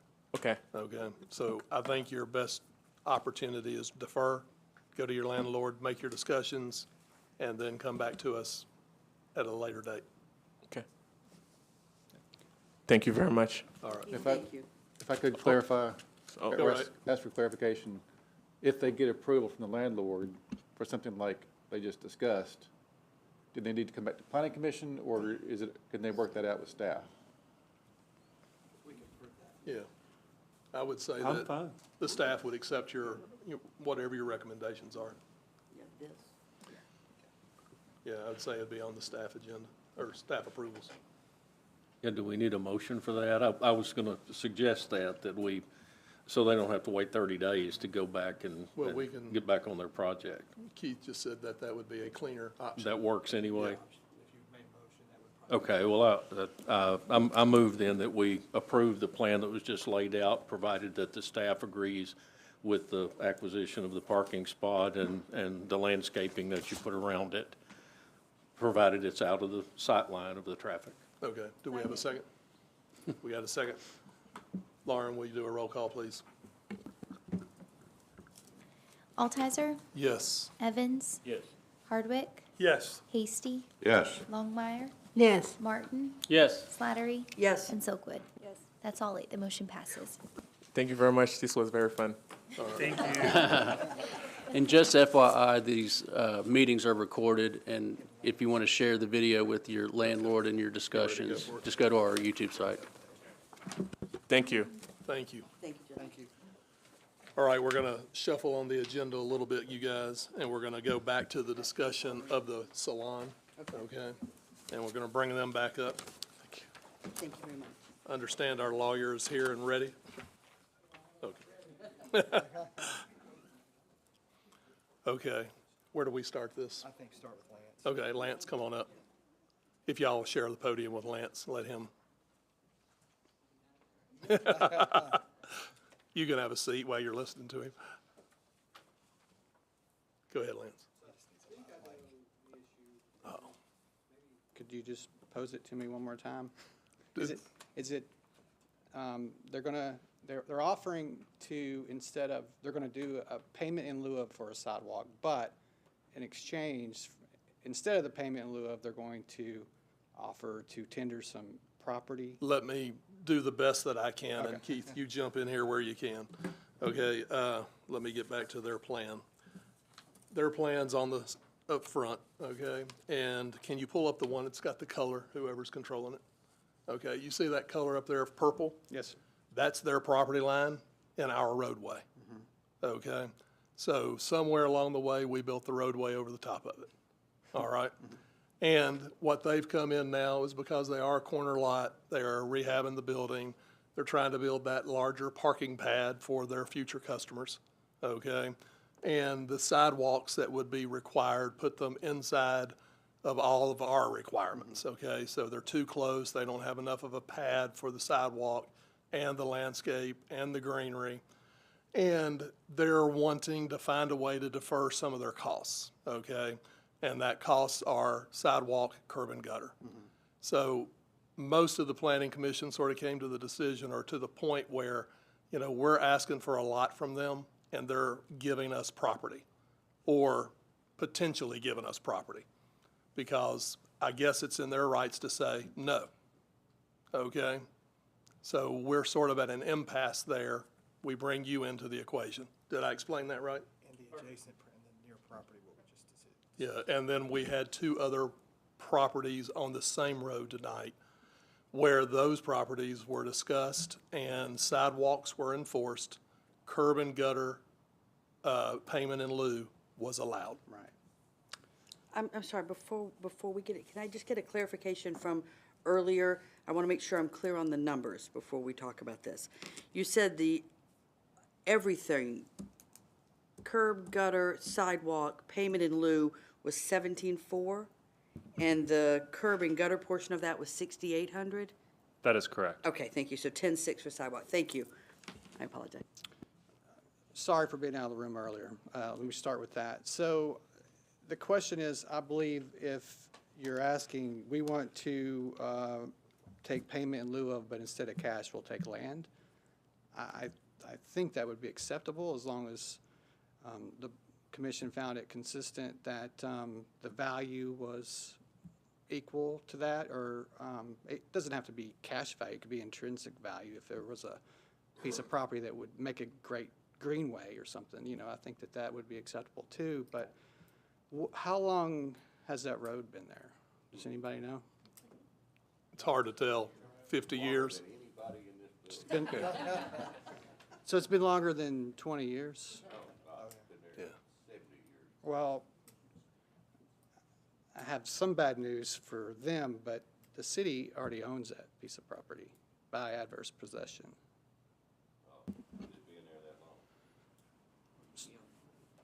So adverse possession is a legal doctrine that if a trespasser is on another's property for a period of time, that it becomes their property. It becomes their title. And there are some factors involved. It has to be continuous, it has to be actual and exclusive, it has to be open and obvious. And after, there's different time periods for different factors, but 20 years is like the catch-all to say that that's pretty much, you know, the trespasser's property. So I don't mean to, you know, throw a wrench in the wheel, but I think the city, in my legal opinion, already owns that. So what we're saying from a city's perspective is we could just say, we own the property, so bad, so sad. And I wouldn't want to say it like that. yeah, but nevertheless, and then do no negotiating. So I understand your position. I'm not saying necessarily that the board would be wrong with whatever, but if the commission is wanting to be consistent and across the board, then my legal opinion, which is being asked, I'm not sure that the city is gaining any, little if any value to that little strip of property. Okay. And that the city probably already owns it. I'm Understood. sorry. Oh, that's a good point. They might own the street. Yeah, they might own the street, so we might have to get the whole street from them, so, but no, that's not the case. Well, when they purchased the property, was it calculated based on the property line? I'm not sure, but I don't think that would matter in the legal doctrine of adverse possession. So what about a more equitable resolution? Well, I believe he's saying that we have the ability to do an equitable resolution at our leisure. Good. I'm sorry, John. I'd like to put a motion on the table. Okay, well, before you do that, any other commissioners have anything they want to ask, questions, discussion? Yeah. Go ahead. Okay, go ahead, Charles. So if we may already own it, then we can't require them to do a plat to give it to us. So I think you can scratch that. Yeah. You know, so that's an expense that you're not gonna have. You can go ahead and make your motion, but I don't like it, I may have amended them. But Barry, you go ahead. That's why I wanted to put it on the table, Charles. Commissioner Hardwick has some questions too. You may want to stay up there, Lex. I would move that we approve the project, waive the fee, the payment in lieu for the curb and gutter, provided the sidewalk is built and the property plat is redone to show the new property line that we have on the plat. Okay. Barry, do you have any comments before? I do. Charles? I agree with that, but I think the burden of doing the plat should not be put on these folks. That should be done by the city, and, you know, it can be done by just an amendment or something, not a full-blown plat with all the fees and everything else. Just he can write up an amendment to it. And I'll add that, or you can amend it either way, but yeah, And I then agree. they build the sidewalks and then Yep. I'm good with that. I'll second that. So my question then is to the applicant. If we come back and say, we'll waive the curb and gutter requirement or do the fee in lieu of, we waive that, are you okay that you're still gonna have a $7,500 sidewalk fee? Because we forced that on these other people, and it's not gonna be fair for us to have told two other people, you gotta do it, and then come to you guys and say, oh, well, we'll let you off. Are I mean, you, and I want your project to work. yeah, It's gotta be fair to all involved here. I understand. So you're asking me, are we okay with paying 7,000 or whatever it is for the sidewalk? Because it sounds to me like of the $15,000 bid you got, roughly half was for one and half was for the other. You would know that a little bit better, but yeah, Yeah, I believe that's correct. yes. So you believe you guys could live with that, with what he just said then? I believe, to be fair with what has happened tonight, we would need, that's what you're asking us to do, and we respect that you guys have to keep it as fair as possible. And we'll just have to find a way to not put HVAC in there for my, no, I'm just kidding. But cut corners in other areas to come up with that 7,000. And then I would take a look at what the Public Works Director said. Is there a way that you can move your sidewalk and that Yes. you could work with Public Works to figure out a way to make your sidewalk part of the sidewalk Without that the adding city is the- requiring? Yes. To where it all Without the flows extra and works walkway. together, right? To try to save you some cost involved. I agree. Yep. Commissioner Martin, you're in the queue. I just had a question from earlier about whether the sidewalk would have to be built now, or if we could give some time so that a burdened property could build it with operational revenue instead of debt. And that's a question for, yeah, sorry. I think that you have that authority to make that Okay. decision, yeah. So if we go with that decision, then you need to find a way to put that into our motion, okay?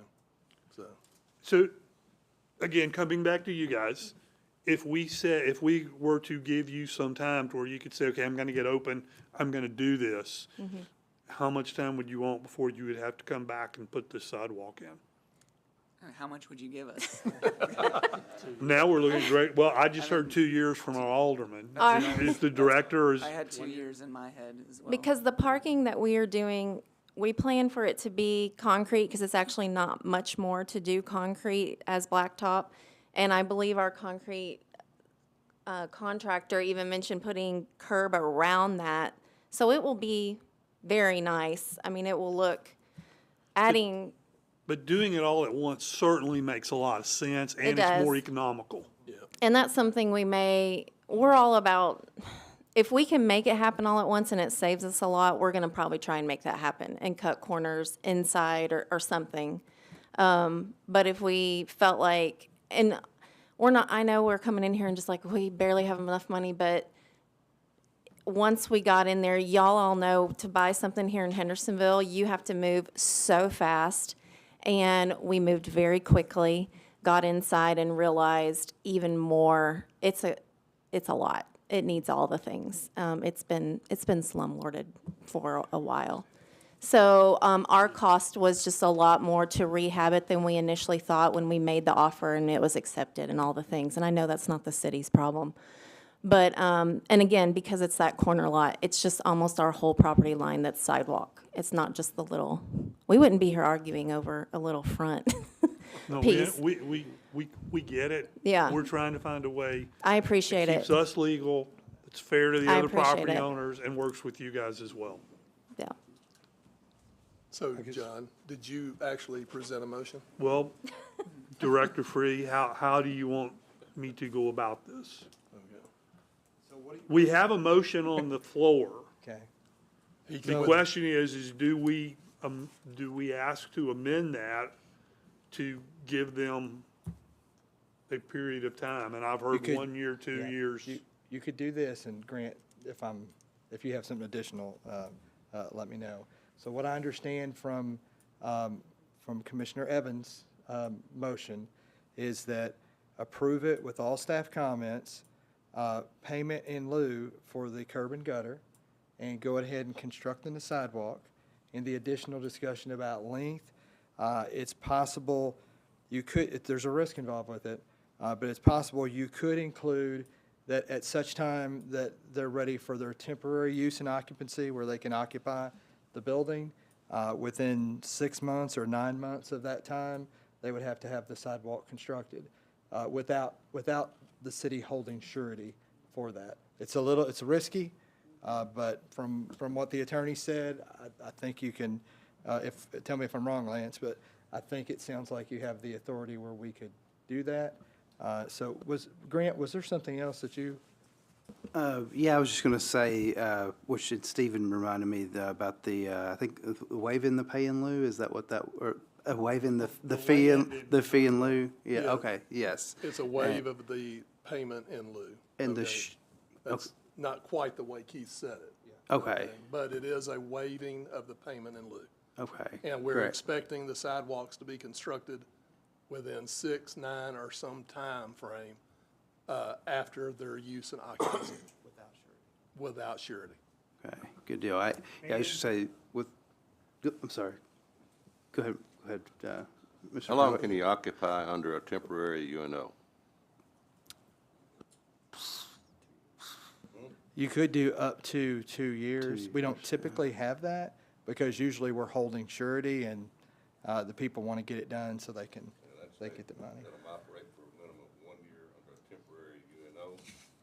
And then, of course, you'd have to do it then to make your temporary permanent so you can occupy. Yeah. And that gives them a year from the time you get your temporary UNO. But like I say, you may do it all at once anyway, once your contractor's out there working. Yeah. Because it's probably cheaper to do it Yes. than come back in a year Right. and do it, so. Yeah. But we're willing to give you some Thank time you. under a temporary UNO. But a temporary UNO is hard to get somebody out of and enforce, Mm-hmm. so. But I'm okay with that. You guys, that you'll do. Well, we're not going anywhere. We're very do what's right steeped in with the us. community. All right. Commissioner Slattery. Thank you, Mr. Chairman. I'm not going to look at you because this is not directed to the two of you as the applicants. As a practice, I want to make sure that I understand what's being preliminary proposal for an actual motion. On 111 Campus Drive, we required a sidewalk and we required payment in lieu for curbing and gutters. Yes. We accepted payment in lieu Yes. and required the And sidewalk. required sidewalk. For this property, We- three houses down, Right, we are going to waive the payment in lieu for curbing and gutter yes. and require the sidewalk with a grace period Yes. for the sidewalk. Fundamentally, I have a problem with the ebb and flow. I think it's fantastic that someone is rehabbing a house and making the neighborhood look nice, and there is value to the city in that. But I would have a hard time to stand up and defend to the gentleman who owns 111 Campus Drive to defend why he had to pay it and three houses down they didn't. The 3 houses down is granting us right-of-way that our road is on their property, whereas the other guy did not give us any right-of-way. Not according to what the city attorney just said. After that 20-year period, there is that That is legal arguable, assumption. but I agree with him, but it could be arguable. Well, okay, I'm gonna Okay. shut up. I would just encourage us to think about the consistency and what we are saying to one applicant 15 minutes later and another applicant, and how we apply the requirements of our code or our principle in managing our city. Thank you. Let me say what I think what the commission is being guided by right now is not legal turpitude as much as moral turpitude, okay? And I think what most of the people up here are stating is we understand Lance is speaking from a legal perspective and that the city might own it, okay? Somewhere a mistake was made by somebody and it cost some landowner, not them, but in this case, it's getting rectified. Yeah, if I can just clarify too what I said.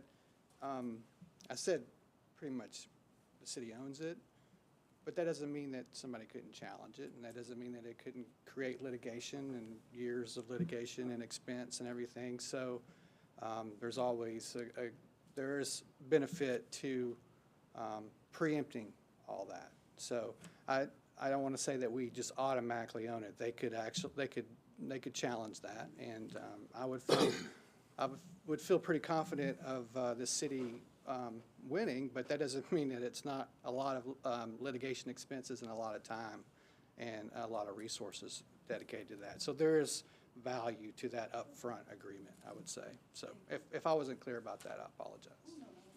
So, in other words, we're getting something for this, whereas the previous owner at the other property did not have anything to trade. That's my interpretation. All right? So now, it's a very complicated motion, and Lauren, I've been asked to teach you to try to repeat it to the very best of your ability. Okay? So that everybody up here at this table understands what they're getting ready to vote for. I'll do my best. All right, so my understanding is that we are approving the parking lot addition, waiving the payment in lieu for curb and gutter with provided sidewalk by the applicant. And the sidewalk would have, I believe, up to a year. Is that what we agreed on? Would have up to a year after the temporary use and occupancy permit is issued without a surety to construct the sidewalk. Oh, and a 3-page plat amendment There you go. to rectify all of the property lines. Which the city will provide. The city will provide. Okay. All right. So everybody here understands that? Go ahead, John. Sorry. Yeah, I wanted to clarify, the reason my motion included waive the fee is so we didn't have to get into some transactional paperwork or something like that. That's why we waived it, but we are getting something in return. Okay. So that's the difference, and I agree with you 100%. We've got to be, if nothing else, we've got to be consistent. So that's why I also put in the motion, we'll build the sidewalk instead of make a payment in lieu, because then it's going to be there. It's not going to be built somewhere else with that money. So that's kind of the trade-off to do what we're doing here, and we don't get in the hassle of trying to prove adverse possession one way or the other. So this works for everybody. And I couldn't hear all of this, but clarify for me, how long are we going to issue the temporary UNO for? 1 year? Okay, I included it in my motion. Right. Sidewalks will be built by them after a 1-year use of occupancy. Okay. Okay. Yeah, I'm good. Now, I know you guys don't do this all the time, so do you understand everything that we have talked about? Do you agree with everything that we're getting ready to vote on? Yes. Okay, you can live with the consequences? Yes. All right. Okay, so here we go. Lauren, will you call the roll? Oh, We need I a thought we had a second. second. Okay, we have a second. All right. Alrighty. Altizer. Yes. Evans. Yes. Hardwick. Yes. Hasty. Yes. Longmire. Yes. Martin. Yes. Slattery. Yes. And Silkwood. That's all 8. Motion passes. All right. Thank you. Thanks, you guys. Thanks for your patience. Thank you, Lance, for your interpretation. All right, y'all. We're 2 staff-level projects that have been approved. Any questions by anybody, or can we move on past that? Any comments? Anybody? Okay, we also have staff level projects pending. Any questions about any of those? All right, planning director comments? Midway. Oh, I'm sorry. I had it in here. Add-in discussion for the Midway expansion. Commissioner Martin asked for that, so go right ahead. Yes, thank you. So I wanted to bring it back up because we had a long discussion, and we did a really good job with the Westlake plan. We slashed density in every area, and we adopted a policy of, hey, if it's general commercial and industrial, we're going to leave it that way. And we applied that as we moved from right to left on the Westlake plan. And then we kind of had a detour in discussion when we got to what we call the Midway area, the focus area. And in that area, we deviated from that. So we said, all right, we're going to have in this area, we're going to allow 10 units per acre. We're going to have it be mixed use because there's Free Hill Road is supposed to connect to the freeway in the future. It's adjacent or close to a service road that will serve the Music City studios, and so it kind of made a lot of sense. And the area was small, and so I voted for it, and other planning commissioners voted for it, but there was some confusion with the public when, yeah, that's it. So there was some confusion with the public on the expanded Midway area. And so we did not vote for the larger area. So the larger area is 22.1 acres. It would allow 220 units under the 10 units per acre. We only voted for the orange area that says focus area. And so that area is just 95 units.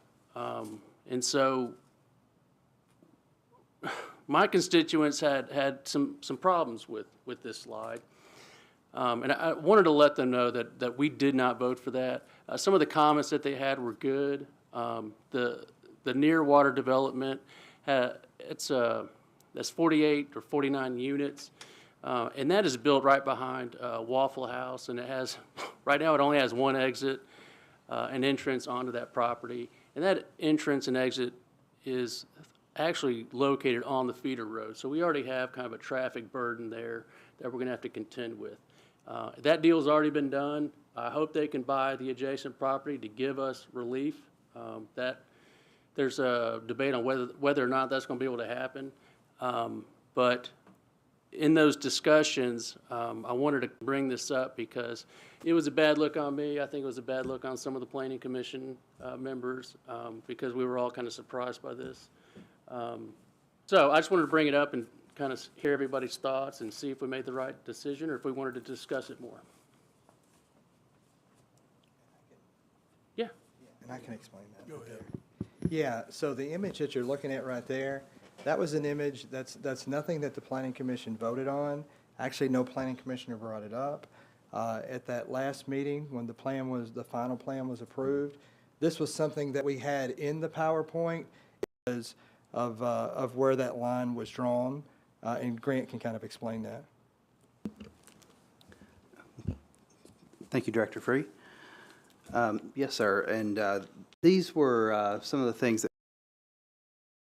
the previous version before it was this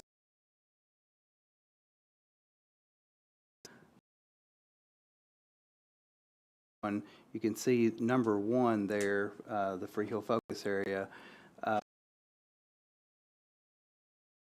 You can look at the difference in the number 1 area there from the previous to the final.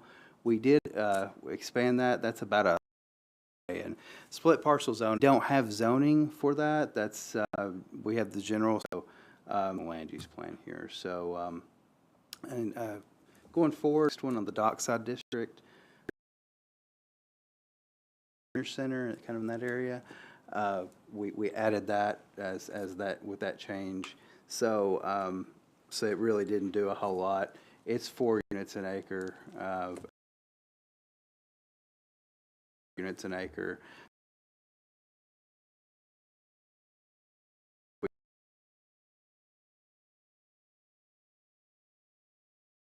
Showing Donnie, so there's this plan, this would eliminate multifamily townhomes, and that was that dockside area other than those 3 units in Midway, and that's all single family. So it's just. Commissioner Martin, anything else? But I'll just, if we want to talk about that. So I don't know what that. Oh. Jason's gone home. Point, so moving forward, like with that image that was the first, an image that we might need or a graph or something, we won't put it on the main PowerPoint. We'll just get out of the main PowerPoint. Talk about it. It's too much. You want to look at lowering that? I just want to make sure that you guys are okay with 10. My inclination is we did 5, Yeah, just the Midway. Okay. That would be the glass buildings and the cash saver. That's the only area that. A residential with a larger mixed-use development, not just a there is no all of that's couldn't be something where, the zoning, when we have the zoning that's going to come before you here in the next couple of months, that's going to dictate all of these specifics. But as far as moving forward, when we're looking to create the draft of the zoning, it won't office and retail and all of those types of things. Substantially reduces the amount of dwelling units overall. Not even just multifamily. It reduced. That is the alderman said is development. I mean that's always a possibility. So, house that you could just do multifamily, or even townhomes within the area as well. So that's a big difference. Because you can't just come in and do a 200 or 300. What's the next steps? We've discussed it. That's just if everybody's discussed it. Okay. Planning director comments. I know it is late, and that the actual final Westlake plan is available on our website, so that is available. Also, Grant is diligently working on the rezoning. He is going to be the shepherd of our Stop 30 road in Ward 6, and so we kind of had a good kind of kickoff to that. And in June, we're going to have a public meeting, and just like on that development. And I just kind of wanted to generally make you aware of that. There were some issues with it with you. This will come back to the Planning Commission. So Jackson Townhomes and whatever the different they were on the Planning Commission, that was approved about 5 or 6 years ago. There's elevations, building elevations that are associated with that, elevations and going back and forth. I don't know that we're in this case. It's a planned development. There are images and elevation images that are associated with that planned development. And the approval of a planned development is directly associated with those images. And so what the staff's responsibility is to work with the development to make sure those images, they either build what they said they were going to build or they build something better. And then we use our judgment as we look at those. But if we get in a situation where we are not happy with it and we can't resolve it and defend what the new elevations would be, the only other option for the developer is to come back to the Planning Commission and for the Planning Commission to review those elevations. So I just wanted to share that with you because that very well may occur.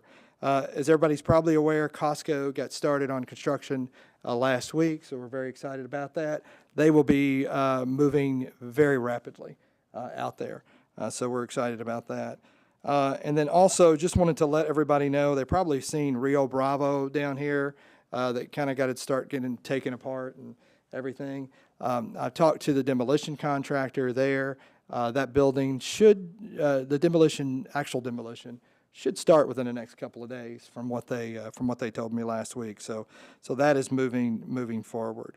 Also, one other issue as we move forward in the next 2 to 3 months with this rezoning of Old Town residential, Old Town commercial, some things on West Main Street commercial. that we're going to pursue rezoning. I'm also, myself and the staff are very interested in looking at our single-family residential one zoning. And currently, that requires a minimum of 12,500 square feet. We're very interested in proposing moving that up to 15,000 square feet. We think this is something that will potentially encourage more planned development, and if it doesn't encourage more planned development, then it will reduce projected forward the number of units that can be built within the community. So that's something that we're looking to do as well. But that's everything. I believe that's everything that I had. And but I can answer any questions, Mr. Chairman, that anyone might have. Any questions from the rest of the commission? If not, I'll entertain a motion to adjourn. Second? I got a second. All opposed, or all in favor? All in favor, say aye. All opposed?